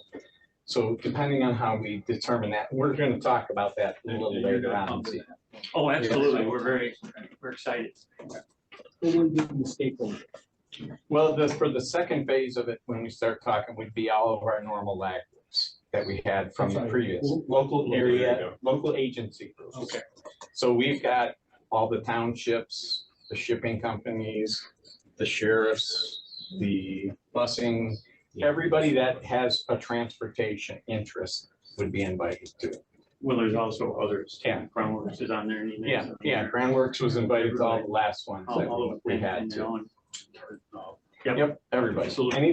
Anybody that has an interest in it, pretty much. But that is something that we need to, you know, work through and get through some of these corridors and start discussing when we want to be ready to do that. And a lot of it is going to be stretched out because it's a lot of information and nobody wants to sit through 8 hours in one day. We're gonna set up the first meeting tonight for the 50, and that'll be super high level. Yeah. Mobility, like I said, east, west, north, south. Right.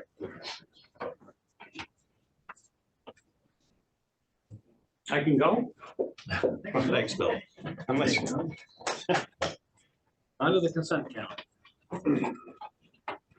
The consent calendar is used to expedite business by grouping non-controversial items together without discussion. Requests by any person present to remove any item from the consent calendar for full discussion as an agenda item are automatically expected. The action noted in parentheses for all items remaining on the consent calendar are approved by a single commission action adopting the consent calendar. The manager recommends the following items be adopted: 1 minutes, 2 payroll, 3 accounts payable, 4 financial reports, and 5 communications. So I have a quick question. In our packet, we have the corrected minutes from the June meeting. Isn't that's in the agenda item. Okay, so we for some reason we didn't include it. That's no, it's going to be, that's item R. So our account, assuming that our accounts payable is all correct, I'd make a motion to approve the consent calendar. Support. Been moved and seconded. Kylie. Oh. Nice job, Joe. I'm still catching up on the second over here. So we can say they're Ready? Gilman? Yes. You had it too? Yes. Ford? Big deal. Yes. Freeman? Thank you. Underwood? Yes. Yeah, long weekend camping. See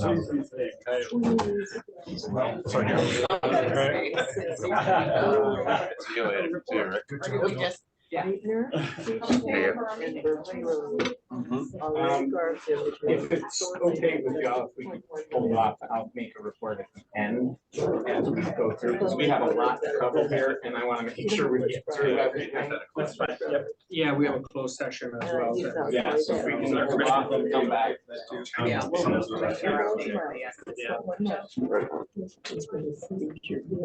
I know. Can't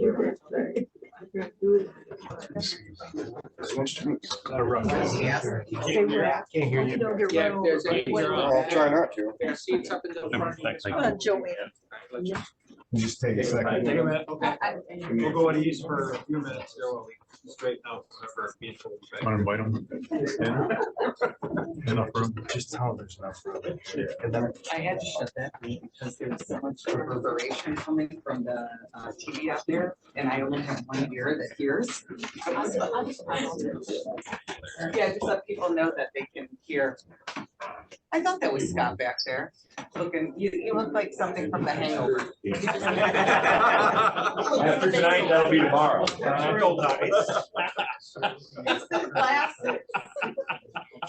You just need Carlos and Beatty in the front pack, and then you've got the whole outfit put together. Tried to do that You've for got the last open meeting. flannel, you've got the sunglasses, yeah, we're just missing Carlos.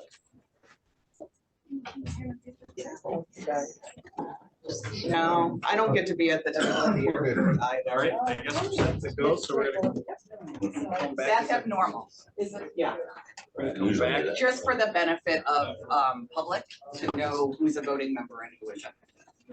All right, so we're gonna come back into order. Thank you for checking on the other group. Item F, presentation of 2023 audit.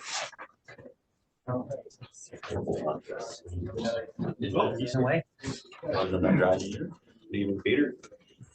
Peter? Good evening, thanks for having me. Appreciate the opportunity to be here. My name is Peter Hefner. I represent Bredeveld Hefner, the firm of independent certified public accountants that conducted the audit for the road commission for the year ended December 31st, 2022. I've put together some slides that walk through some of the information within the audit report itself. But before I look at or share the pictures with you, I just want to point out a couple highlights within the document itself. So if you had an opportunity to read through, you'll have an understanding of what's being included where. On page 1 of the financial statements is our opinion, and I'm going to summarize it. It's actually 2 pages long. But the second paragraph includes the statement that it's our opinion that the financial statements present fairly in all material respects the financial position, results of operations of the Grand Traverse County Road Commission, governmental activities, as well as the general operating fund in accordance with generally accepted accounting principles. So we're providing an opinion on a full accrual basis of accounting, the government-wide financial statements where we have all assets, all liabilities, as well as an opinion on your general fund operations, which are on the modified accrual basis of accounting. And both perspectives are being presented within the financial statements. So when we take a look at some of the slides, I'm going to say, this is a business perspective. Take a look at some of the other slides. It's a cash in, cash out perspective primarily, just to give you a little oversight of this. Also on page 39, and it's far to the back of this document, we provide an opinion on the system of internal controls over financial reporting. And that opinion, we identified 2 material weaknesses with your processes. And those are primarily, from my perspective as an auditor, really related to the transition of staff and the ability to get some of the internal control processes performed after transitioning staff from one finance person to the follow-through finance person. But I bring those to your attention because it's in that opinion. Okay. I want to thank Heather and Brad. And I actually worked on your audit for multiple days. I was here and I had 1 remote staff working. So we worked through the process and I think it went fine and smoothly, and we assisted with preparing some of the, preparing some of the information for the audit. And we came to a conclusion within the extended due date. So I think the results are quite good. So thank you to your staff, because it's a project. It was some work to get this done. With that being said, I'm going to ask you to go to the next slide that we have.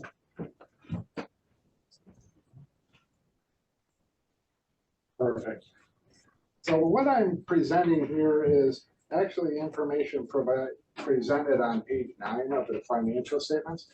And this is the extent of investment by the road commission in roads, less depreciation on those roads and equipment, less any outstanding debt associated with those infrastructure and equipment improvements. So you can see consistently year after year, you're putting more dollars into the infrastructure system than is being depreciated.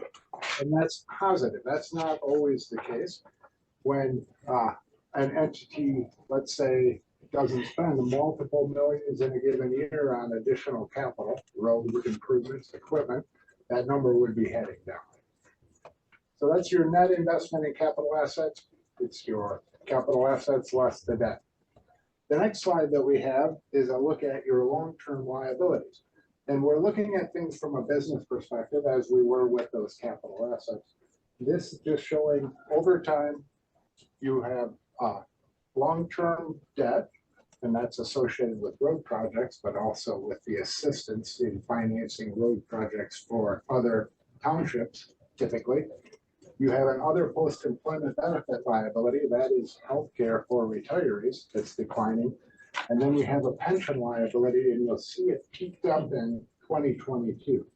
So your other post-employment benefit plan, healthcare for retirees, is fairly narrow on what is provided, and that's declining, and that plan's closed. That there are not additional people getting on board. In the case of your pension, you have this liability that's associated with the defined benefit pension plan. This plan is closed. New people aren't getting on board. What you see there is the investment return was not that great. Got it. Next year or over time, you will see that that actually will decline. And I'm just showing you the pension liability. There's actually two smoothing mechanisms called deferred inflows and deferred outflows on the statements that'll offset that and be amortized over time. But that's just what should you have and what do you have as of the end of the year. And I would expect, as you know, in 2 years, if we have a good investment year, it changes the picture. So you can see some of the wild swings there. But so we've looked at your long-term assets. That's your roads, that's your equipment, that's your buildings, that's the first side. Here are your long-term liabilities. We're looking at things from a business perspective here. When we move to the next slides, we're going to be looking at more what were the dollars that flowed in, and what were the dollars that flowed out, regardless of whether they were for capital, for operations, etc. So here is the source of revenue for the road commission for 2022. You can see we have multiple years here. You see the primary funding source is that MTF, fuel tax, gas and weight tax. Then we have some assistance with local funding for local projects. Those projects are picked up and put on your books as you are actually the owner of that road. We have charges and trunk line. That's fairly consistent, and it's really driven based on what does the state have available for us to plow their road, put on a new piece of guardrail, whatever it might be. Then we have a federal funding source, which swings fairly wildly. You can see the black component had more projects last year, 2021 versus 2022. Property taxes, a nice piece of funding that assists with primarily the primary roads. And then we have that other category that can be interest, which I think was improved this year from past years, but also if you sell equipment. So the current year that was under audit, approximately $22 million worth of revenue. And on the next slide, you know it, about $22 million worth of expenditures. You can see where did those dollars go. I didn't try to break this down between like construction versus maintenance, but it is clearly presented within the financial statements. That might be a good slide, because here I'm just saying primary, and it includes plowing, maintenance, replacement, etc. But that's something I'll think of going forward. You can see we have the primary is the biggest user of funds, approximately $15 million, local, $5 million. And we have that trunk line component, and that's just the expenses that are actual costs of following the state trunk lines or replacing the guardrail, because we do things other than maintenance. And this is just a corresponding, here's how much revenue they paid you to do those services. Typically a 1-for-1 reimbursement with an overhead component. So we took a look at our first slide, that's page 9. Full accrual accounting are capital assets. That's the biggest component. The next slide we had was our long-term debt. That's page 9. Then we had our revenues from pages 11, expenditures from page 11 of the audit. And the last component that we have here is the fund balance. So this is a picture of the difference between your current assets and your current liabilities. So cash and receivables versus accounts payable. We're not considering fixed assets and we're not considering long-term liabilities. We're talking about fund balance. This comes from page 9, and you can see the first component is non-spendable. It's basically the amount that you have in inventory and prepaids year after year. You really can't spend it. It stays at a very straight line balance. Next component we have is restricted fund balance, and it's restricted for primary and local streets for exactly what you do. Then we have assigned or committed, and that assigned component, that green, difference between that green and that purple, that's how much you budgeted for 2023 in excess of what to expend, in excess of what you are planning to bring in. So you're gonna put more investment into infrastructure than you are raising in that year with revenue from expending reserves. Basically from spending some of those restricted dollars, primary or local street dollars. And the last component is unassigned, available for your general operation. Some of the restricted components are Act 51 dollars that are restricted for primary and local. Typically, you don't buy equipment with it, you don't buy buildings with it, you buy roads with it or plow roads with it. So that's kind of the breakdown. The statements also include on page 31, a budget and actual presentation. So that's showing your legal compliance. In talking with staff, when we kind of strategize, how do we go about amending the budget that we've approved for the current year when a project is, let's say, higher than we expected, or a budget or a project is not going to be occurring in a given year because of supply chain or what have you. So I would suggest that you talk with staff, how are we going to address budgeting going forward? Just the amendment of budget. Staff knows each year you need a budget, but if you're going to plan to spend more than was originally planned, you should amend that budget. That gives staff authorization to spend those dollars, or vice versa. And then if you look at page 37 of the financial statements, I think it's actually the most informative statement. It shows where did the dollars come from, where did the dollars go to for primary roads, and the state is providing the bulk of Act 51 funding goes to primary roads.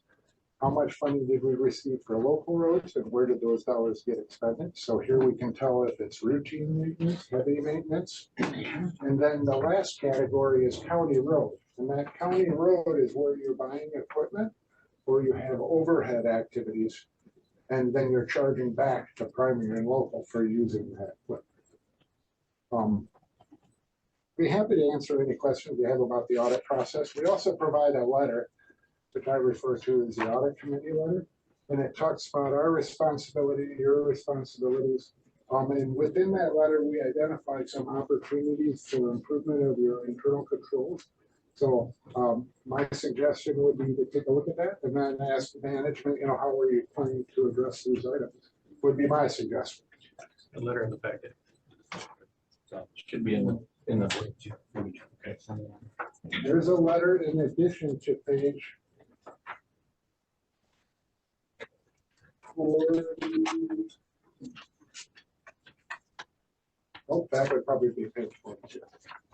I see a page 41 with our communications,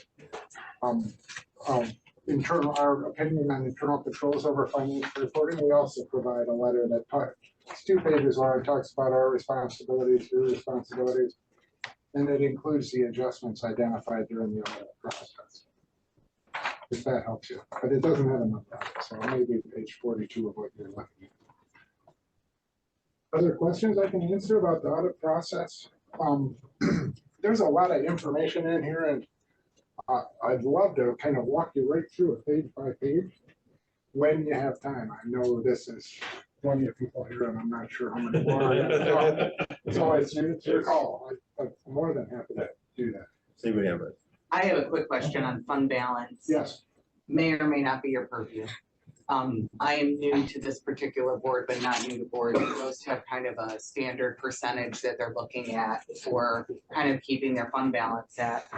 And I'm wondering if, maybe not general standards, but just in general, your opinion on the percentage on the fund balance. And if we had maybe could identify something freed up, is there investment opportunities with like a high yield return, like short term, that could, it's almost like an endowment for special road projects is what I'm thinking, pulling out of a fund balance that's just sitting there.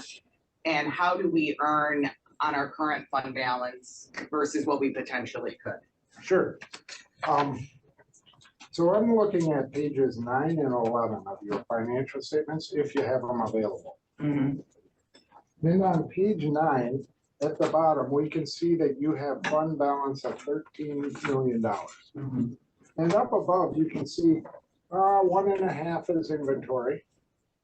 So you really are always going to have gravel, scraper blades, whatever it is that you have. So you can't really factor that in. And then we have some dollars there that are for primary and local. Okay, that's available to do our job.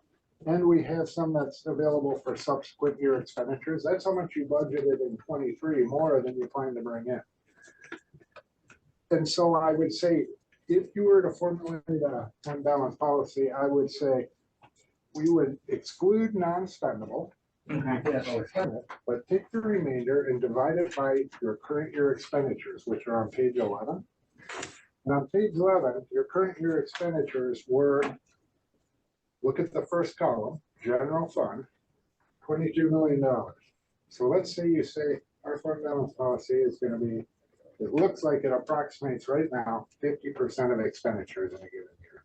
I've seen anywhere from like 80%. I've seen over 100 or 200.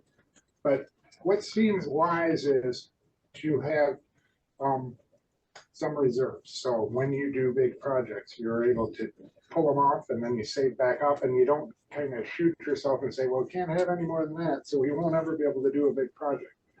But say you had a policy that was 50% of expenditures, that seems reasonable. I've seen suggestions, and it depends on the industry. Yeah, and it's different for this board than it would be. That's what I'm county. saying. Because the county, what was 15 or 18%?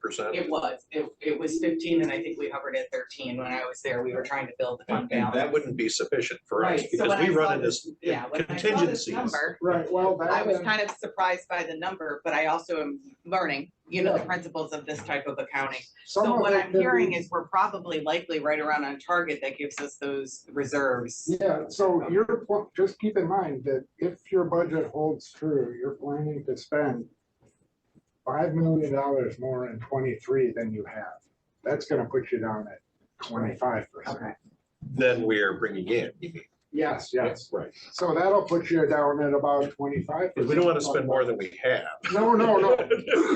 You can't budget more than you have Right, legally. right.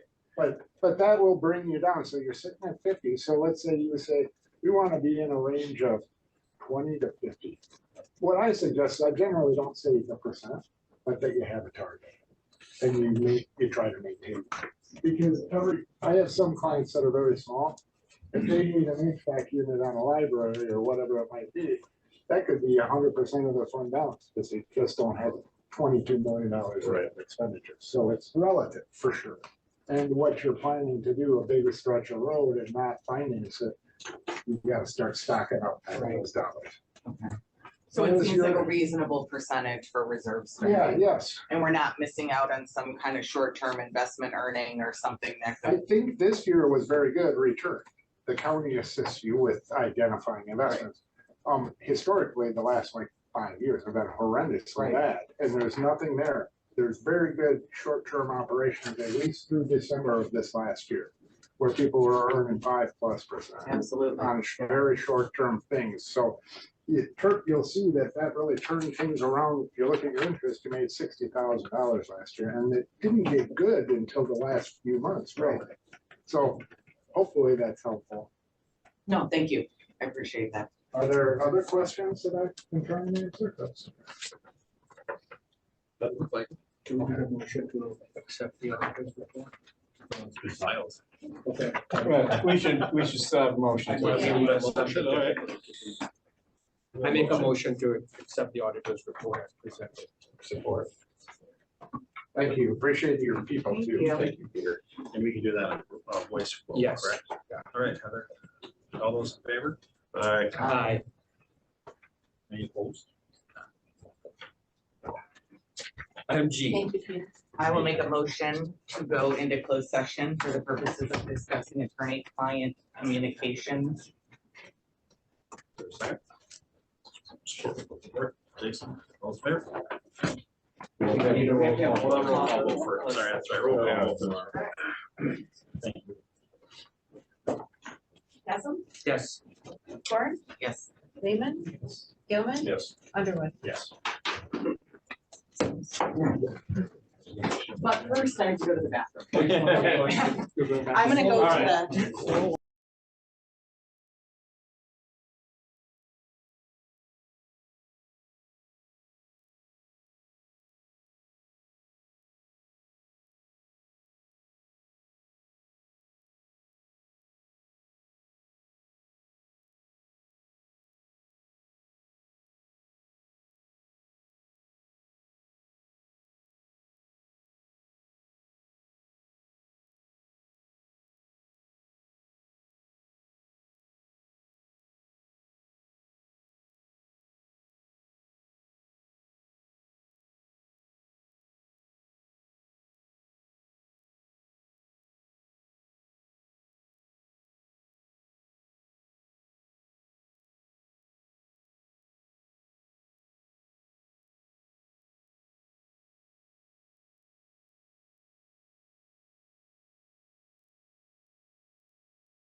On a closed session, I would make that motion.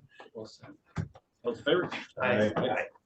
Mr. Chair, I would like to make a motion to direct our attorney to proceed in the matter of Bluff Road as discussed in closed session.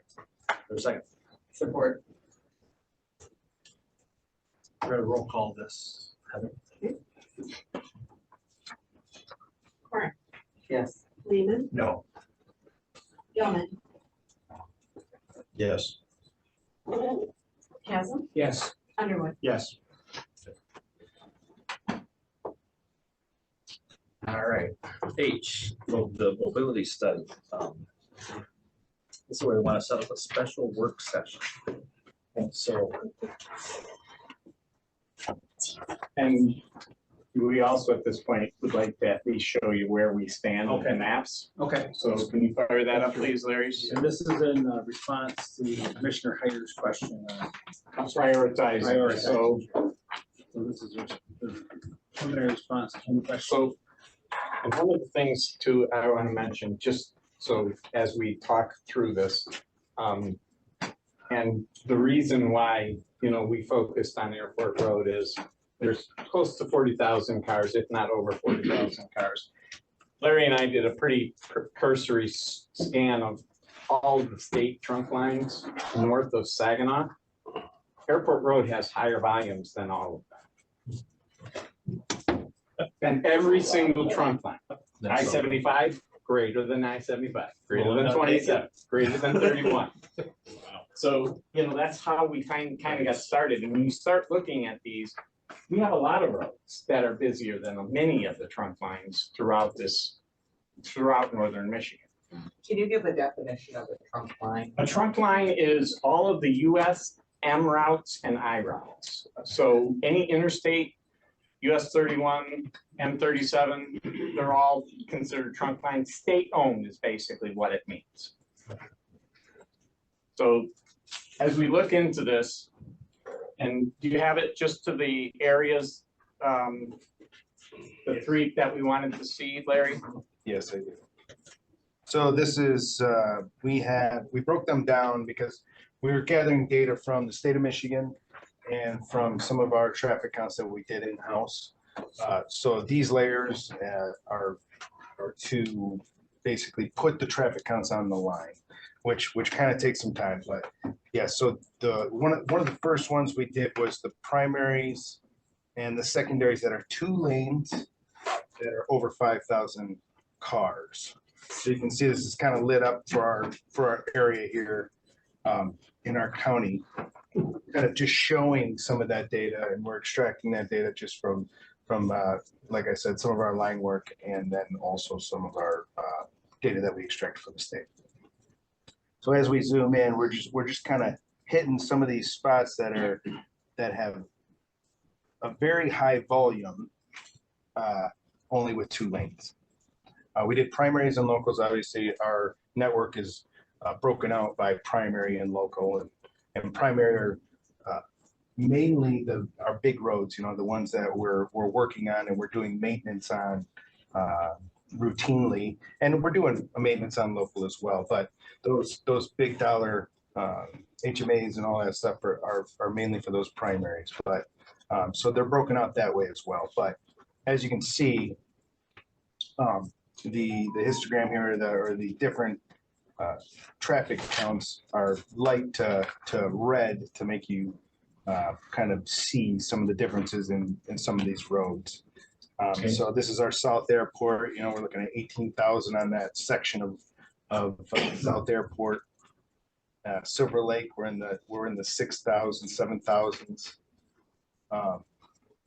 One thing that has to be noted though, that what you see there on that airport, yes, that is 4 lanes, but it's 2 lanes for each section of road. So you have to take that into consideration because it's separated. It's not the same road segment. So it registers as 2 lanes because of the boulevard.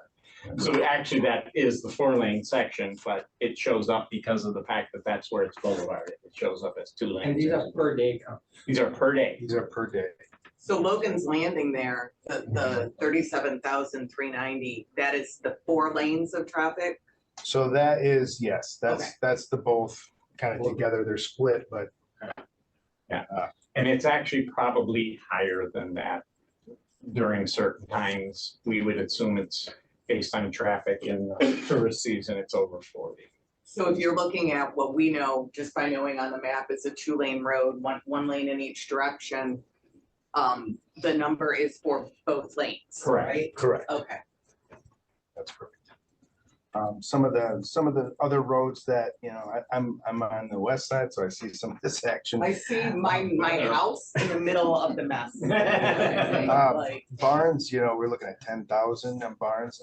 Zimmerman is designated a local road, but it's got. It serves as a primary, there's no question. Yeah, I mean, it's almost Can you 10,000. Go a little, I mean, I'm having a hard time seeing. Yeah, I'm the sorry. numbers here. And this is the other thing. No, inland. Oh, sorry. Yeah, I mean, they're just little dots to me at this point, you know. Sorry about that. He's going pretty fast too. Yeah. So this is Barnes here, and it's 10,000, you know, 57. Up in here, this is where North Long Lake comes in by the school there. That's 7,000 rolling through there. Again, Zimmerman's at the 9,500 or 9,300. But the idea with this is we're going to be able to run reports and then spit out the roads that are, you know, these heavy Larry, hitters. how up to date are these numbers?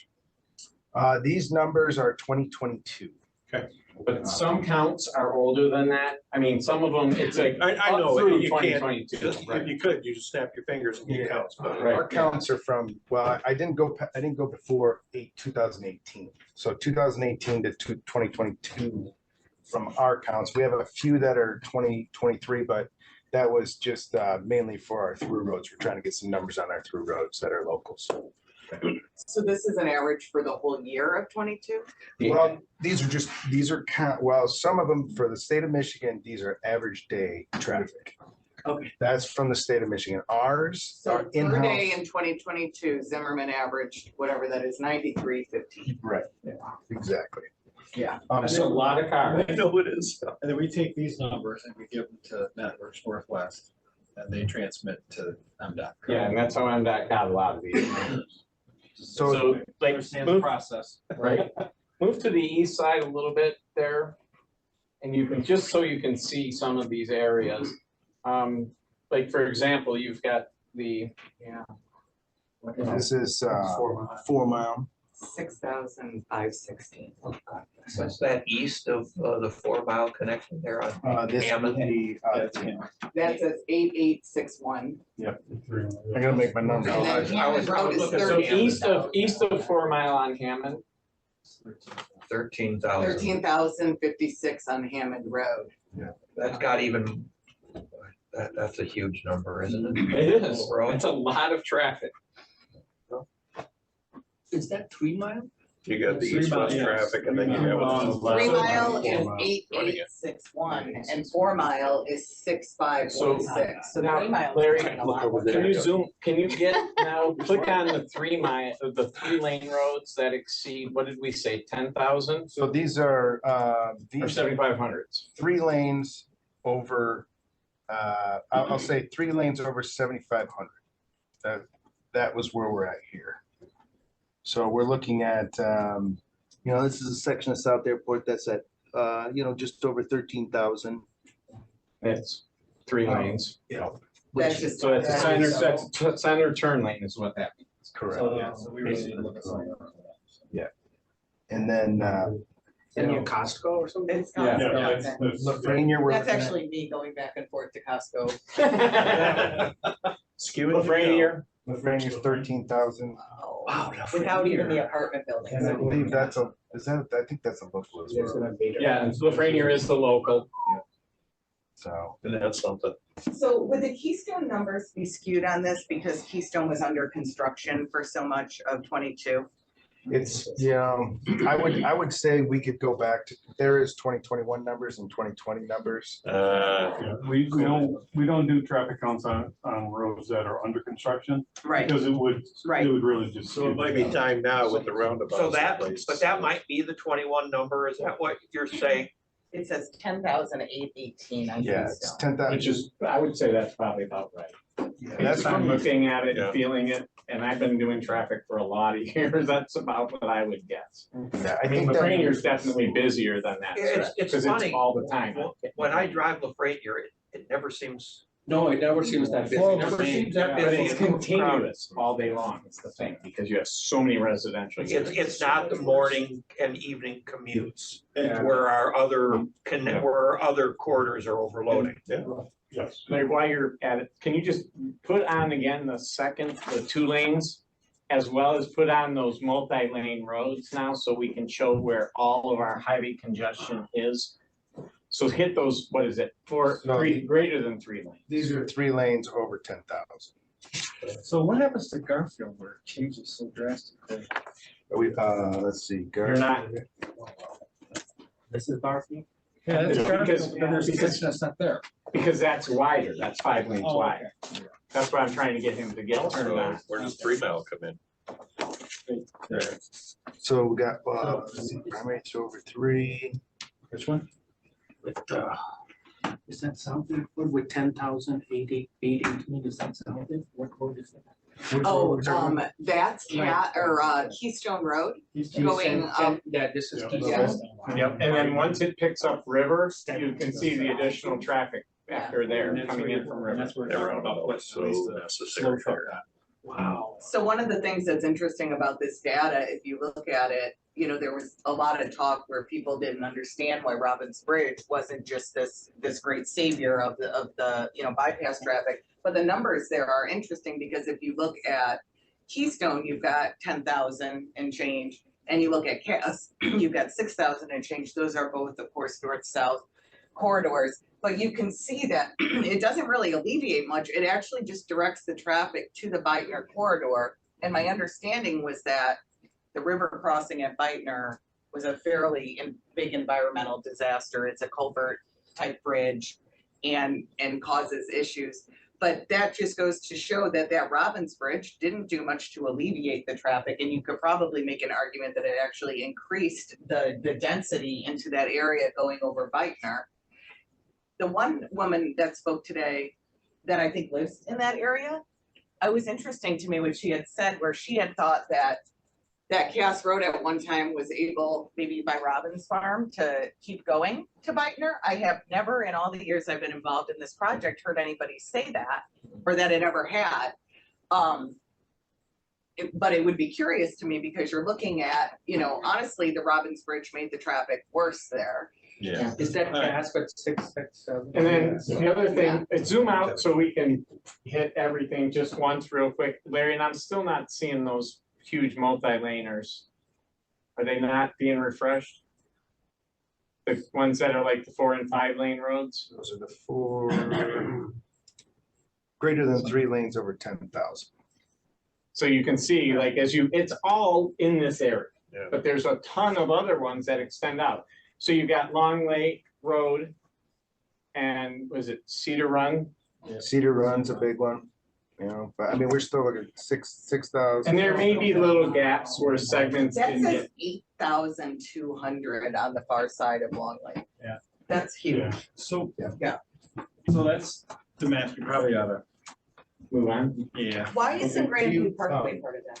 Because that's not in that's not ours, that's city road. We can't access data just to see. We can, I but mean, I would it's- just be curious on all the crosstown routes to compare the We can numbers. show you that's. Yeah, like- we can see. Oh, there There it you is, go. okay. Yeah. So the number on Grandview Parkway that would be alleviated if there was a southern crossing across the river, that number is 34,600. 41,000. Here's 40. Yeah, so that's what we expect to see on Airport Road if we actually did counts at every location around Garfield. That's about what you'd be seeing. Okay. The traffic counts, our traffic counts pretty much can't handle that type of volume. So this would be really great data for that hearing and So, that discussion. It's a work day. Yeah. It's a work session, a work groups, whatever we call them, to make them official. We also do have the I would crash say- data as Oh. well, so crash data. I mean, and we don't need to see it today, but I'm just saying, that's what we're working on. We're gathering all the data that we're trying to make, All right, we have an overview. Oh. significant. So if we looked at the track, this is just a heat map of, where our crashes are. So, yes. Alright. Let me see. So as he's doing that, you have a Saturday in September, well, I think 4 hours, a Saturday? I think you're gonna need, you need at least three. 8 to noon. 8 to noon would work. Okay, 8 o'clock is terrible, but I know I'm outnumbered on that, but I'm just gonna throw that out there. Well, I mean, by lunchtime, we can. 8 o'clock is terrible. We'll bring breakfast. How's that? Breakfast, because I'm not. Well, Remember, okay. So there's your, some of your heat map for is there a crashes, Saturday accidents. in September? Well, 16th. I'm going to see Duran Duran. On 16th? Yes. Okay, 23rd. I'm free that day. I can't do nights. Okay. So we're 23rd? 23rd. Will 23rd work? Sure. So are you gonna send an email to us? Yeah. Yeah, because we'll have to post this. What time did you basically say? Yes. 8 to noon? Saturday, September 23rd, 8 to noon? Yes. Killing me. Well, you could do it like the Sporting rest of our meetings are crew. They awesome. start at 6. Nope, don't do that kind of stuff. Do we, come here for the road commission? Do we anticipate a lot of public? I'd like to invite everybody. I mean, we can call up Networks townships Northwest and- and put them in there. Yeah, this and is just that take it out. well. Well, this is just a preliminary. This is before the actual east-west corridor study that we're gonna also have to talk about, but that's gonna be more of a huge public. So what will be the purpose of this? To start talking about the other corridors and get a feel for how they relate in all the other stuff. I think we should get a bigger room like we did for Yeah, the strategy network. session, because we want to invite all the townships. What wording are we using for this, so we have the right It's a words? corridor study? Yeah, just a Grand Traverse County, all Grand Traverse County corridor studies. Corridor study. Something to that effect. Get home and figure out where you think the roads are though. I would like to have. Paper map. Can we get a copy of the numbers map? That was fabulous. Yes. And we can give you access to it. I Larry, think. when Yes. you're in that room, you can, the access, it has enough technology, right? Networks Northwest? Is that where we're going? Yeah. Yeah, no. Okay. Good. I'm assuming you'll get that. Yeah, Heather talks to the guy pretty regularly, so does Larry, so between them two, they can talk to him and get it set up, make sure we're ready to go. And we'll bring in some light snacks for breakfast and whatever and go. Make sure the townships and all those folks know right away. One does, because they're sitting here. Yes. All right. We'll move on. The MERS plan agreement addendum. Okay, so as part of our negotiations with the Teamsters, we agreed that we would change the cost or the matching funds and the contributions that they are allowed to put in. But in order to do that, we now have to make the changes to the plan. So what this does, and I'll let Heather take it from there, is she can explain it to you. Okay, so number one, it would be updating the MERS plan for the percentages.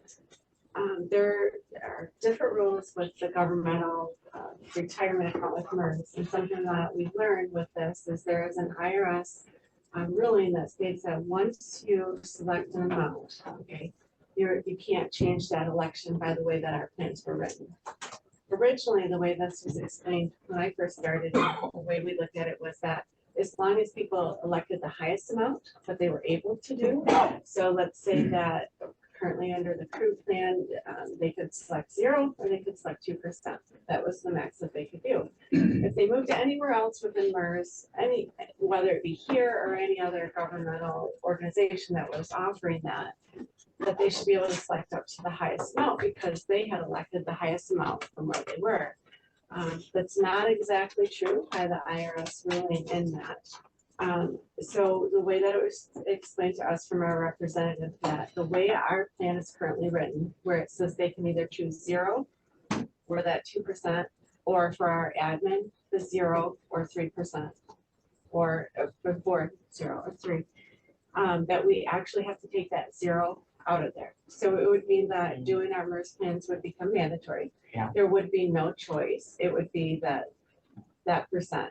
So we would be looking to change our plans to all say the 3%, and no 0%.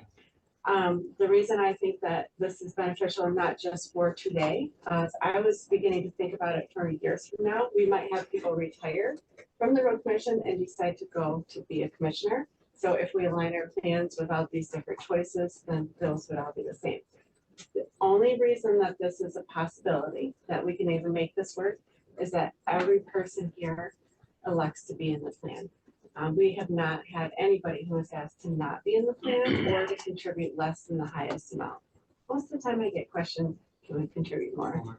So that is the only reason that MERS says that we can put this out there. They have drafted the plans so that we are ready, so that we can make this accommodation to our union and to the other plans.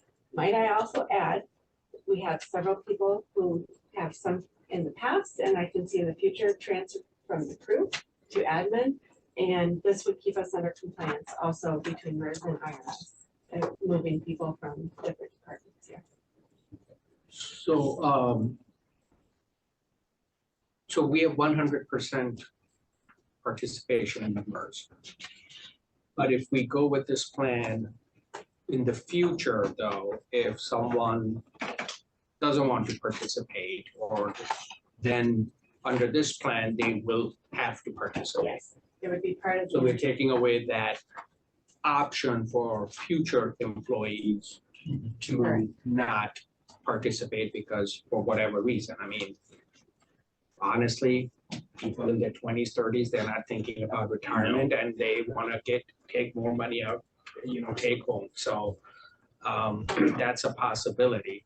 I guess I'm trying to figure out what's the advantage of taking away that option. It allows us to then offer them the same plan that we have with admin, which is a 3% contribution and a higher match from the road commission, because without that, we have to go back to negotiation because this is what they wanted. Oh, they wanted. They wanted this. Okay. Yes, the union is anxious to have this. They've been asking for it for 3 contracts. Yes. Okay. I would make the motion. But our cost is gonna go up because of this. That would authorize the manager to proceed with the MERS plan agreement addendum. I'll support for discussion. This is what we voted on with the union contract. All this does was keep us consistent with what we negotiated in the union. So we've already taken that That's cost already into been consideration. accommodated. Yes, that's what they wanted, as opposed to a salary increase. They wanted a higher contribution. And this contribution is in the overall thing you presented to us about what it Yes, actually you do. costs. What it costs. All right. Can we vote? We don't have an option. All right, and this is roll call now, right? So it went up in money? I think Okay. so. Lehman, Yes. Gilman. Yes. Chasm, Yes. Corn. Yes. Underwood. Yes. Can I have a motion to suspend at 10 o'clock? Yeah, we have 20 minutes. But if you don't think we can just get through it, it's fine. Oh, this board has that. Are you able to vote to amend that? We have to suspend the rule. Oh, do we have to make a motion to do that? Okay, I'll make the motion to suspend the 10 PM rule. Second? I'll second it. Those in favor? No. Aye. No. We're almost done though, aren't we? We have to roll call. No. We got much more. We have to roll call this just to see where we're at. This one is a roll call. Yeah, because I. Wait a minute, think before I that- vote, I have a question because I'm new. What does that mean then? What happens? It means that after 10 o'clock, we can no longer take up any of the issues on the Okay. agenda. On the agenda, which means. So no You one can has to finish up the issues that you were already taking. up. Okay, So we is there would have- anything in the agenda that has a timeliness feature to it that if we don't discuss it Probably. tonight would be detrimental to a Financial contract or consultant, a? bond funding. Probably Bond hunter. all the Yeah. Basically, the rest of the agenda, yeah. I mean. So like, how do you guys do this? Do you just like meet the next week or how do you do that? Special meeting. We have to do a special. Hanging on forever. Oh, that's how you do it? Yeah. I mean, we're in jail. And overtime here. We don't get overtime. What, People what, here did get overtime. you already make the motion? Did you make that motion? The motion's been made and he seconded. I'll second. Yeah, what- But I just needed to know the rules because I'm new. I don't But I have heard the two board. yeses. We've never done that Roll call. since Joe and I have been here. One We've time. never done this. One time. We did it on Parks, but we approved it, so I didn't know how that worked. Make the roll call. Roll call. Gilman. No. Chasm. No. Horn. Yes. Lehman. Yes. Underwood. Yes. You are a jerk. All right. No, there's like important stuff. Okay, well, there's a lot of important We have stuff. to be more efficient with our Well, it agenda was- here. It was, public comment, so. Yeah, that's it. Can I ask a question? Was there a misunderstanding that there was a public hearing tonight? There was a communication from a certain organization that was a public. I would hope that maybe we could help like do better with that, because I think people were misled here Yeah, and they then were. it caused a problem for our It planned is. agenda, because if we had a public hearing planned, we certainly wouldn't have put these important That's items correct. on. Okay, I just wanted to state that for the record. But we can't control the. I third understand party. that. I just want to All make right, sure. people- item J, we have 4 matrix. Quickly, Dan. It was pretty simple. The expenditures are pretty simple. Yeah, these are the variable message boards. Yeah. Well, it was something that was identified both on engineering and for the crew side, does go along with some things we talked about tonight with safety. Be able to lay out when road projects are happening or, crews are coming up. We did go out to bid for this and we did look at source wall pricing and my deal pricing. The best price for the board that we're actually looking at came back from Truck and Trailer. So staff recommends the board accept Truck and Trailer Specialties offer to sell 4 new Wanko message boards at the bid price of $22,786.40 each, for a total of $91,145.60, more or less. And this did come in at $8,000, $854.40 less than the approved budget price of $100,000. So we did budget for these? Yes, we did. I'll make the motion to approve the purchase, for the total amount. I was gonna ask if we could do half, but if we've already budgeted the 105. We spent a lot. All right, Do we? Gilman made the motion, the second is, Yeah. all right, thank you. Any further discussion? Yeah, I These are mean, message boards It, that we it rent says right that now? it's part of strategic goal number 1, objective C. And that's establish procedures to communicate development plans for road projects. So. These are advance warning so that we are communicating to the public that this road is going to be worked on. So if we're gonna come into a subdivision, we put these out 2 weeks before and say, this date will be moving into this location. So like the one on Silver Lake Road and South Yeah. Airport Road. Right, so we're gonna be getting these out to subdivisions, especially as we start ditching and stuff. And presently we rent them. Currently Yes. renting, yes. And they're very expensive to rent, Okay. so. Okay. So we saving it back. Roll call. Chasm. Yes. Horn. Yes. Lehman. Yes. Gilman. Yes. Underwood. Yes. Derek, let's go right on to the John Deere disc mower. Okay, so this mower is to replace the one that was involved in the accident. This is the one we talked about that cuts at about 12 to 13 miles an hour versus the 4 miles an hour. So even though we're gonna be down a tractor, we're gonna put this implement in, and we'll be able to hopefully cover the county until we're able to decide what we're gonna do with the funds to replace that tractor. Motion to buy the disc mower for 17,615.20 more or less. Support. In the future, we'll buy a tractor, but that's what, Yeah, 9 months? we just got the check, I think, today. Today we got the check. So this is getting reimbursed by the insurance company because. A lot of it will be, yes. Okay. So this portion will be, but then we also have a new tractor that we'll have to buy at some point. So, any more questions? Horn. Yes. Lehman. Yes. Gilman. Yes. Chasm. Yes. Underwood. Yes. Curb replacement.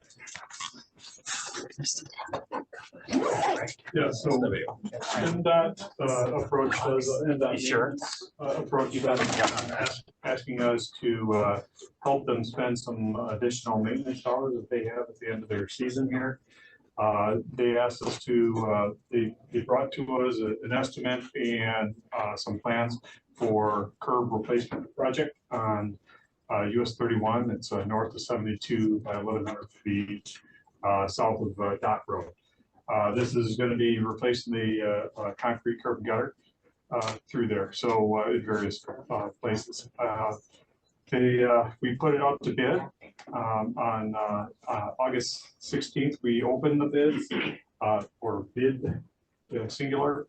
The identified low bidder and confirmed low bidder was Elmer's Crane and Dozer at a price of $125,137. And this is funded by MDOT. It's a pass-through. It's a pass-through. I'm just curious why, I mean, you know, MDOT is capable of managing their own bids, are they not? I mean, So maintenance dollars are there available right now to be spent. If they take those maintenance dollars and put them over through their design process to do that, it's easier adds months to it. So they're gonna give it to us as maintenance dollars, and Correct. we're going to basically spend it on them for the whole. Right, and then they give us an And how much did they administrative. tell you fee. this, how much did they tell you this was gonna, what was the blue sheet price for this? So their estimate was for $87,870.30. So we're looking at like 42% over. That breaks down, there was a couple, 3 items that was being hand patching, HMA surface remove, and then the actual curb and gutter. Those 3 items there basically accounted for some 37 or 91% of the overages on that. So this engineer's estimate was an estimate prepared by MDOT. Yes. So where are they getting their prices? So what they do is they use their average unit prices. And their average unit prices, it conglomerates everything. So the best way to use the average unit prices is you have to look at project sizes that are equivalent to yours. This is a very small. So predominantly those projects that are doing curb and gutter are much larger projects. And they have a much longer time period in which to accomplish them. This has got to be accomplished by September 30th or something. September 22nd. And here we are. Yep. Okay, so. Yeah, I did that's maintenance part of- projects. that's and part of- They find they have some money at the end of the year and they say, spend it. They spend it on quick and that's it. Is it like they lose it if they don't spend it? Yeah. October first is the new fiscal year.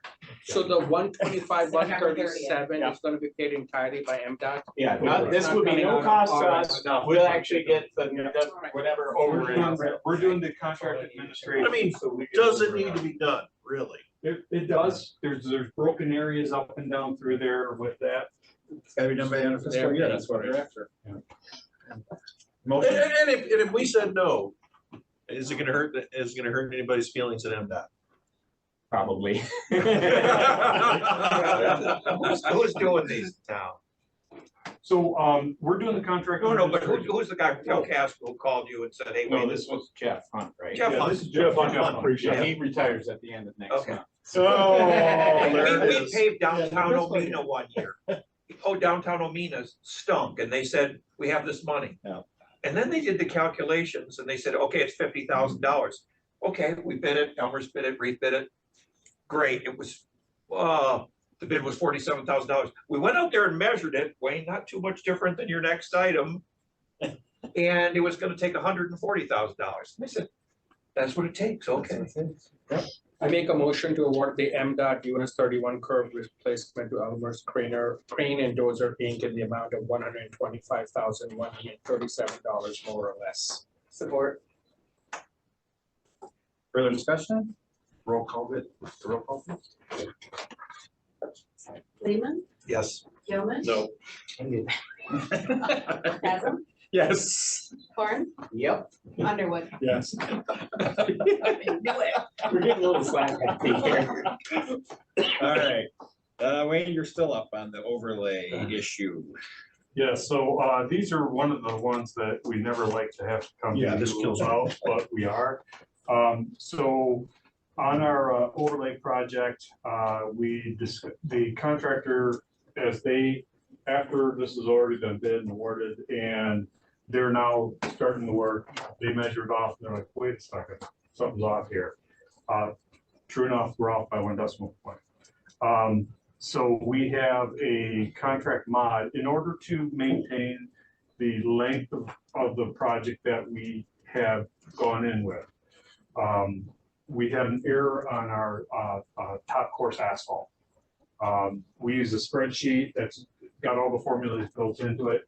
There was a typo. Instead of 220 or 2 inches of asphalt, it was entered in as 22.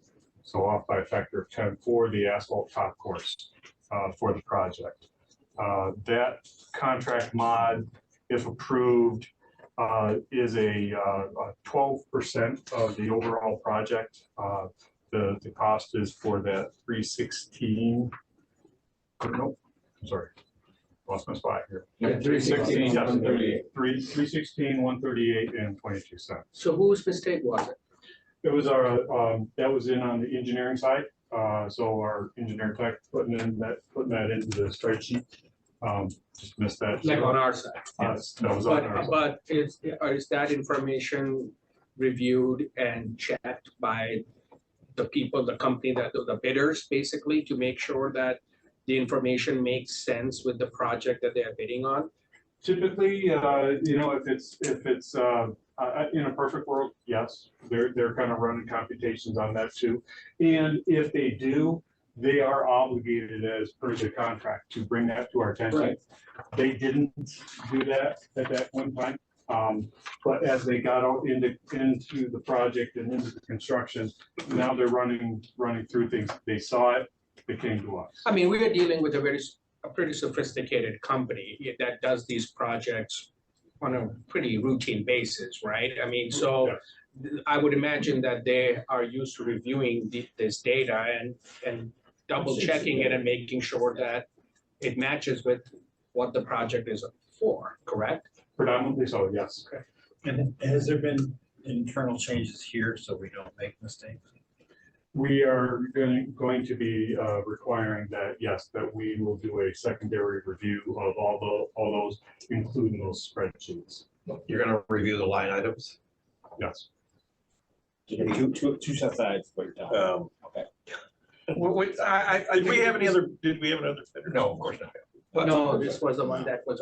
I make a motion that we extend the contract for 316, 138, 22 more or less.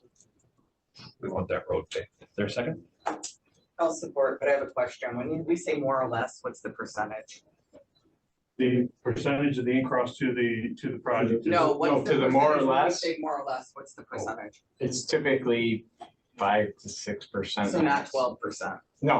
No, that's why we're here. I mean, Right. we're not gonna be, we're well over. Threshold, But where it's at like some 5 point now. you wouldn't have come to the board if a spreadsheet number was entered in wrong because it just fit within the more or less. Yes, if If it were some minor thing, say it were a traffic control device that we missed, counted a traffic control device, and the difference was $1,000, no, we would. But we have But a this is something that we would have defined brought. more or less then as It's 5% for the majority of our projects. And if we get even close to that, we always come back in. Does this impact our budget on projects? Is this We take away from still are not gonna spend the entire budget this year because of the chip seal, which we're only able to We do. estimate on this in the first place, because I know we were a little high, but 2.6 million, so it's pushing $3 million now. when we estimated it prior to the bid. When we did the estimate, it was based on the quantities that we put. Oh, so it we were was still based looking at on- the same numbers. Yeah, we were looking at the numbers, Oh, the same got it. numbers. Don't worry about it. It's just, yeah. So the decimal point just carried through the Through entire everything. process. All right, it's been moved and seconded. Any further discussion? Roll call vote, please. Gilman, Oh, yes. No. Corn, Yes, I guess. I mean, I want to get it paid. But, Yeah, it's being done. I mean, it's literally being done right now, right? I mean, I feel like. One of them is, yes. Lehman, yes. Got paid. Yes. All right, financial consultant. Okay, We're at it. so, as part of the board packet, you should have seen the, packet that they sent along to us, as well as their breakdown of where the hours that they expect to spend. And, they are giving us a price of about $13,000 per month based on a flat rate that covers everything we do. But there may be some additional hours, and if additional hours come in, we will report that monthly, what these, as you see in payments, but we'll make note that, yes, we went over this month, or no, we did not. But it is an hourly thing if they go over, and they did give you prices per hour for that also. The preferred rate, the 455, which is the Preferred. rate from. So under option two, when you're, well, the block of 150 hours, is that 150 hours for the entire 6-month period? No, that 150 hours is if we have something that we need done that is a separate, above and beyond this monthly stuff. So we say, okay, we need to do a financial assessment of what does it take?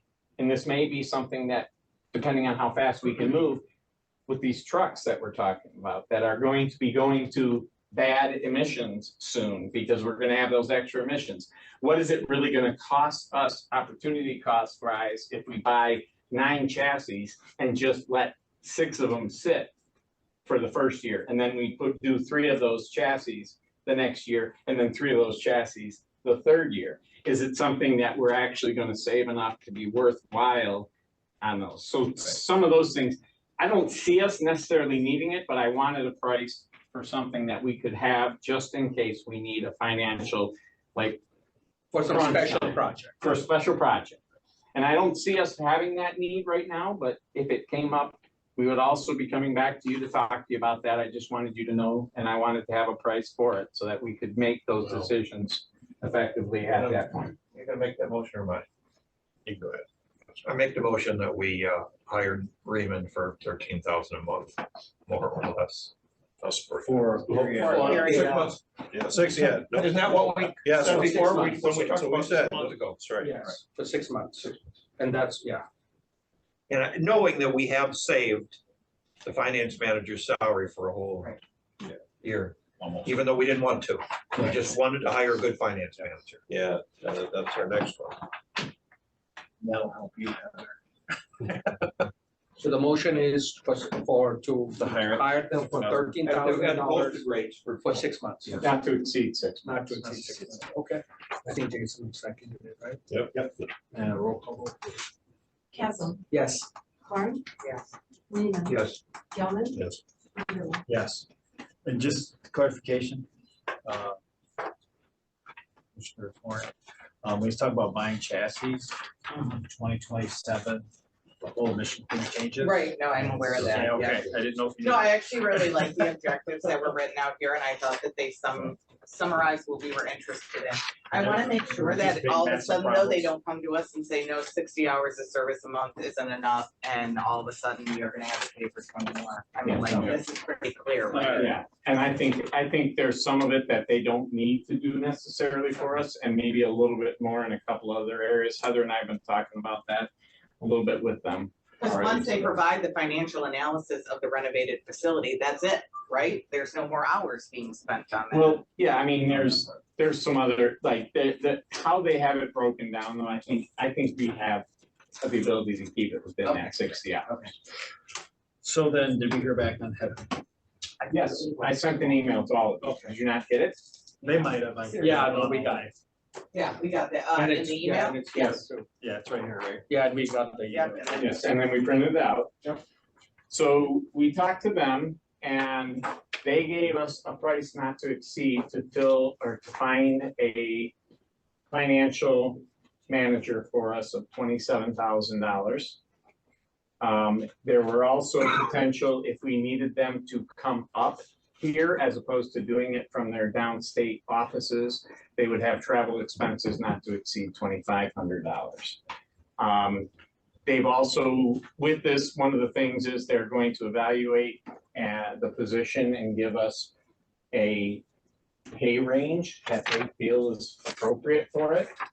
And then we are gonna have to go back and figure out, where we sit with that. One of the things is she was clear that, our benefit package is definitely something that is going to help keeping the dollar amount outlay for the salary portion a little bit better in line for what we're looking at. But so this is what we've got from them. We are. What do you say, Jason? Have we ever reached out to any other recruitment firms? Bambi, I mean, Bambi? Is it Bambi? Who is it? One of the, there are national recruitment firms that do this kind of stuff, and 27,000 is a lot. When we were at the library, it took us $10,000 to,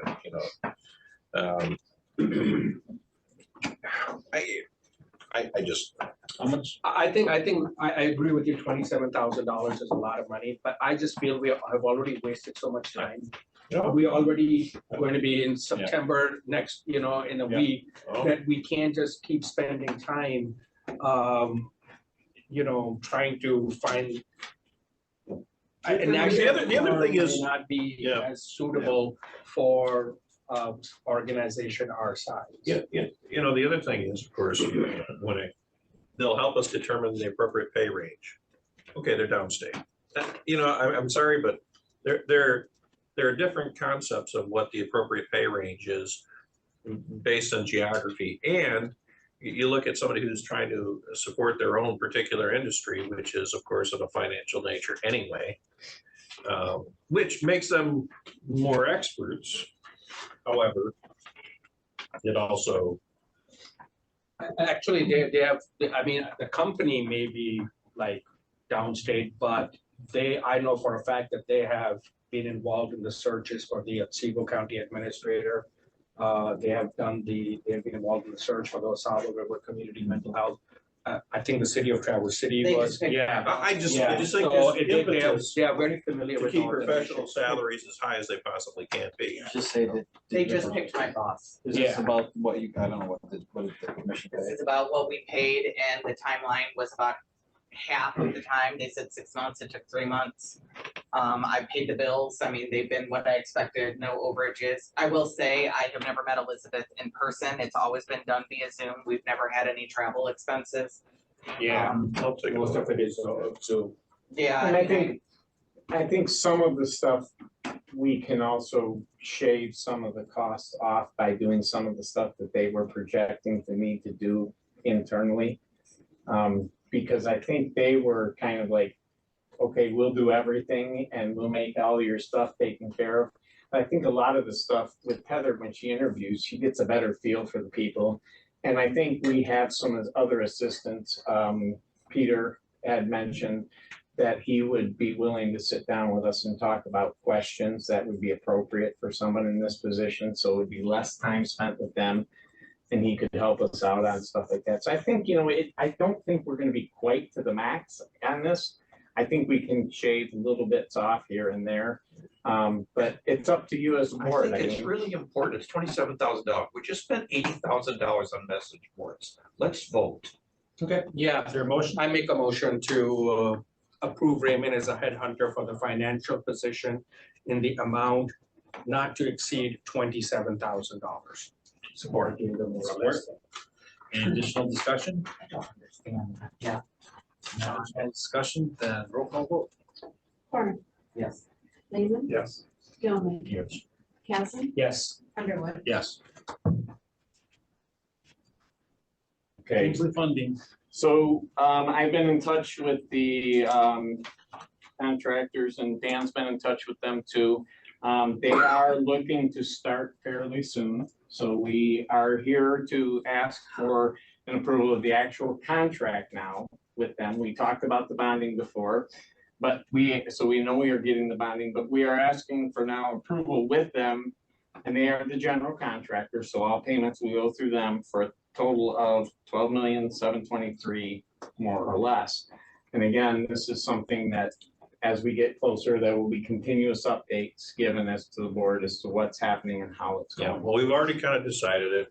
I'll make the motion that we go forward with Grand Traverse Construction as a contractor for the Kingsley facility in the amount of $12,723,000 more or less, or 12 million. No, that's 12 million. 12 million. Yeah, I want to forget the decimal. We'll be back here again. Wow. 12,723,000. That is a lot of money. Second. Anybody? I'll second. There you go. Help me, this was obviously before I came on the board. Help me explain, I thought Grand Traverse Construction, they were already doing it with a design build contract, so why do we keep approving? This is the actual build. We paid them for the process along the way. So we paid them $400 and some odd $1,000 for the design of the facility. Okay. That's already been paid. now they've taken care of the bidding and they're coming back to us and they're saying, okay, this is how much it's gonna cost to build this. And so now we have to approve the contract for the cost, because we didn't approve the contract. We didn't know how much it was gonna cost until now. So now we need the approval to say, yes, we can spend the money to build the facility. Here's my question. What if someone asked the county board to put this to a public vote? And we don't have the funding in place right now. We have, they have 40. About the bond? The bond. Okay. The bond, but the bond, I mean, that's how we're gonna pay for it, right? Yeah. What if, I don't mind approving the contract. I'm a little dicey about starting till the date is up. The money is Yeah. approved, right? Yeah. I agree with you. Yeah, So I the agree only, with you. the only issue with that is that means that we will not have a new facility until 2025. Well, I And mean, that building that we have Why? now is not gonna last that long. Yeah. but what's the alternative though? Let's to leave Alan's point, if someone, if it goes to a public vote and let's just say it doesn't pass, I mean, you what's the alternative? We foot the 12 million. No, we would have to then stop, but at least if we get the foundations in, depending on what happens, we're not gonna be out the money eventually. We're going to get reimbursed. From whom? From the bonds when they go through. They will eventually be going through. If it goes to a vote and delays, it costs more in construction costs, or is that wrong? I mean, it could probably cost, yeah, absolutely. And I mean, I don't know. I'm not bond Talking counsel. to- I'm just saying, what do you mean it will eventually go through? It can get knocked out. Multiple ways of funding it too. Yeah, so there are We could go other to ways. May, I guess. No, there are other ways of funding it if we needed to, but the idea is, I've talked to Dean, I've talked to the finance guy, I've talked to the bond attorney. And pretty much, I mean, there's never been a bond that's been questioned. I mean, because it's not just one person that has to make a request. It doesn't No, fall I for understand one, that, but. right.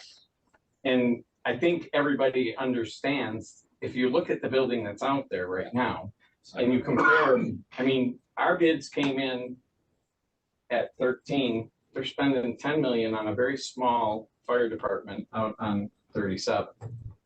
That's very small. So, I mean, prices are still volatile. What's the timeline on the bond? We are still, what was it?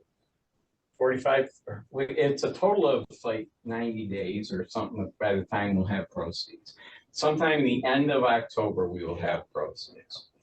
Like actually money is coming. Money in hand. So by the end of October, that's the timeline.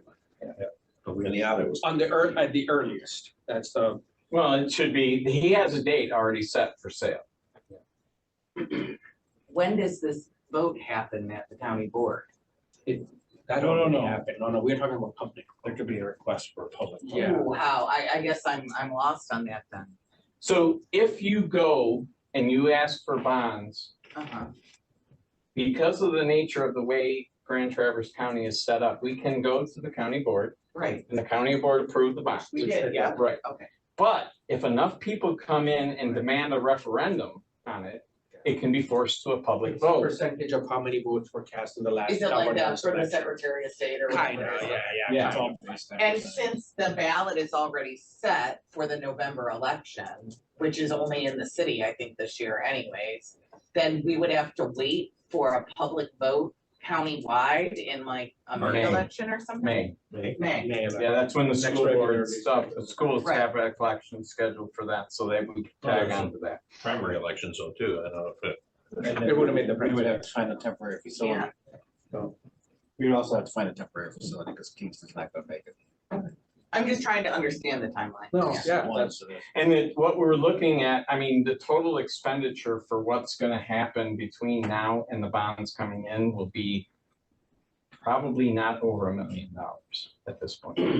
Because it's all dirt work right now. Right now, so. if they gotta get that dirt moved around, and it's a lot of work, and it's not. I mean, it's expensive, yes, at $1 million, but compared to the length of time it takes them.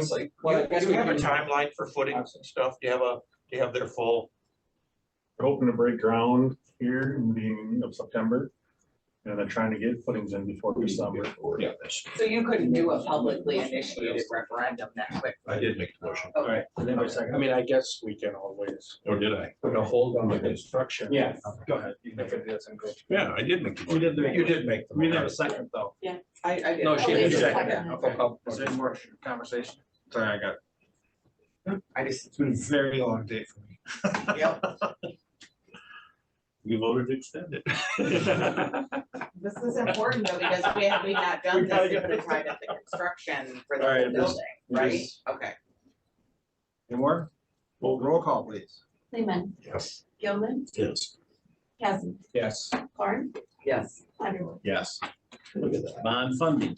Okay, so the only thing that Steve and Roger are gonna need from us is to determine, when you authorize that bonds sale at $12 million, that $12 million can be either $12 million in proceeds to us, in which case there's $270,000 in closing costs, which have to either be tacked onto the bonds as it is, or it, otherwise we're going to 11,000,000. Wouldn't have enough. 700. We gotta pay for it either way. Yeah, we already Yeah, so stretched either it way. out with the. Yeah, so Going to 12 instead of if we 13. want 12 million in proceeds, Yeah, we're gonna have to do that. then we want to include the bonding costs in the bonds. Yes. And that's totally fine, as long as the Need a board, motion for that? yes, please. I'd make the motion that we proceed with the proceeds plus cost. And that's gonna be about $270,000. Is that what you Cost said? of about. Is that why it said approximately 12,273,000? This was already in the motion that we passed? in the No. Well, so, yeah. No, because the other portion of that, the bonds will be for 12,270 something. We don't know yet until And they're they're gonna sold. charge us 270. But it roughly, yes, and it's a percentage of sales. And that is within the. It's within the language county that, did. with the county, yes, that is We're allowed to completely do that. within that, because Roger who's the bond counsel, put that all together, and that's included, and we just have to make the So this decision. is different than what we would be putting up. Correct. Okay. I mean, if we had gone with the 13 million, Right. probably just say, Roll it in. roll it in, but we already kind of. Okay, so, Yes. I'll second it. Roll call. Gilman, Yes. Chasm, Yes. Horn, Yes. Lehman, Yes. Underwood. Yes. thank you. Correction of the minutes. I make a motion that we approve the corrections to the minutes with the corrected amounts and dates from the June 22nd minutes. Support. Seconded. Any discussions? Don't see any. Roll call, please. When you're ready. Chasm, Yes. Horn, Yes. Lehman, Yes. Gilman, Yes. Underwood. Yes. That's our last thing. Brad, you have any? So I one quick thing, and I want the board I just want to present this to the board as a suggestion. Because we have other Act 51 agencies within this county, the city of Traverse City can get contractors pretty easily, because they're building big projects. The village of Kingsley and the village of Fife Lake are both struggling to get contractors in. I would just like the board to just verbally tell me, yes, it's okay for us to start working with them to include some of their stuff, pavement markings, chip sealing, crack sealing, into our bids, so that they can get work done by a contractor when they're in town working for us. Saves money. Yeah. And it'll be Absolutely. a good collaboration between us. Nobody has any issue with that? Boy, someday East Bay Township's gonna have its own road agency. It's growing so fast. All right, well, that's just it. Then we are gonna start setting up meetings with the administration from the villages. And we will be coming back to you with some ideas as far as what they would like to see from us. Other than that, unless you have questions. We for want to me- make friends. Yeah, yeah, and they're excited about that. Yes. I got one for you already. Village of Kingsley, call Caitlin tomorrow. It's his sister-in-law, so he. All right, all right. Small family. By the way, this is a liaison with the county board. Well, first meeting until you got to see. Well, that's never- Yeah, I'm too glad. Thank you so much. Who wears Yeah, I sunglasses? didn't prepare. You're welcome, you're welcome. We thought we would make it. I'd like to point for clarification that Brad got some bad information from me, and he shared with you, and I have since been corrected. The fire building is not 10 million. I was corrected, it's 6.2 million. And I'm like, and again, it's still so tiny. I go, are you sure? And he was like, yes, it's 6.2. And I said, well, that's not what your captain told me. You can tell him what I said. That is. So just so you know, when they call you a carpet on that, it was my fault. It's 6.2 million. 6.2. But you know how those firefighters are. And I said, bring that down a little bit. And anybody care to hold off on our own comments until? I don't care. Okay. We have Public comment, any? Oh, public comment? So when we were cleaning up, when you guys were in closed session, there was a blue card. I don't believe, Susan Whedon is here. Oh.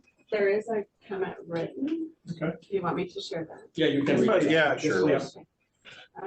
Too expensive, not environmentally friendly. Please find alternatives. Thank you. Okay. All right. So I read into the record. And with that, there's no other further public comment. Motion to adjourn.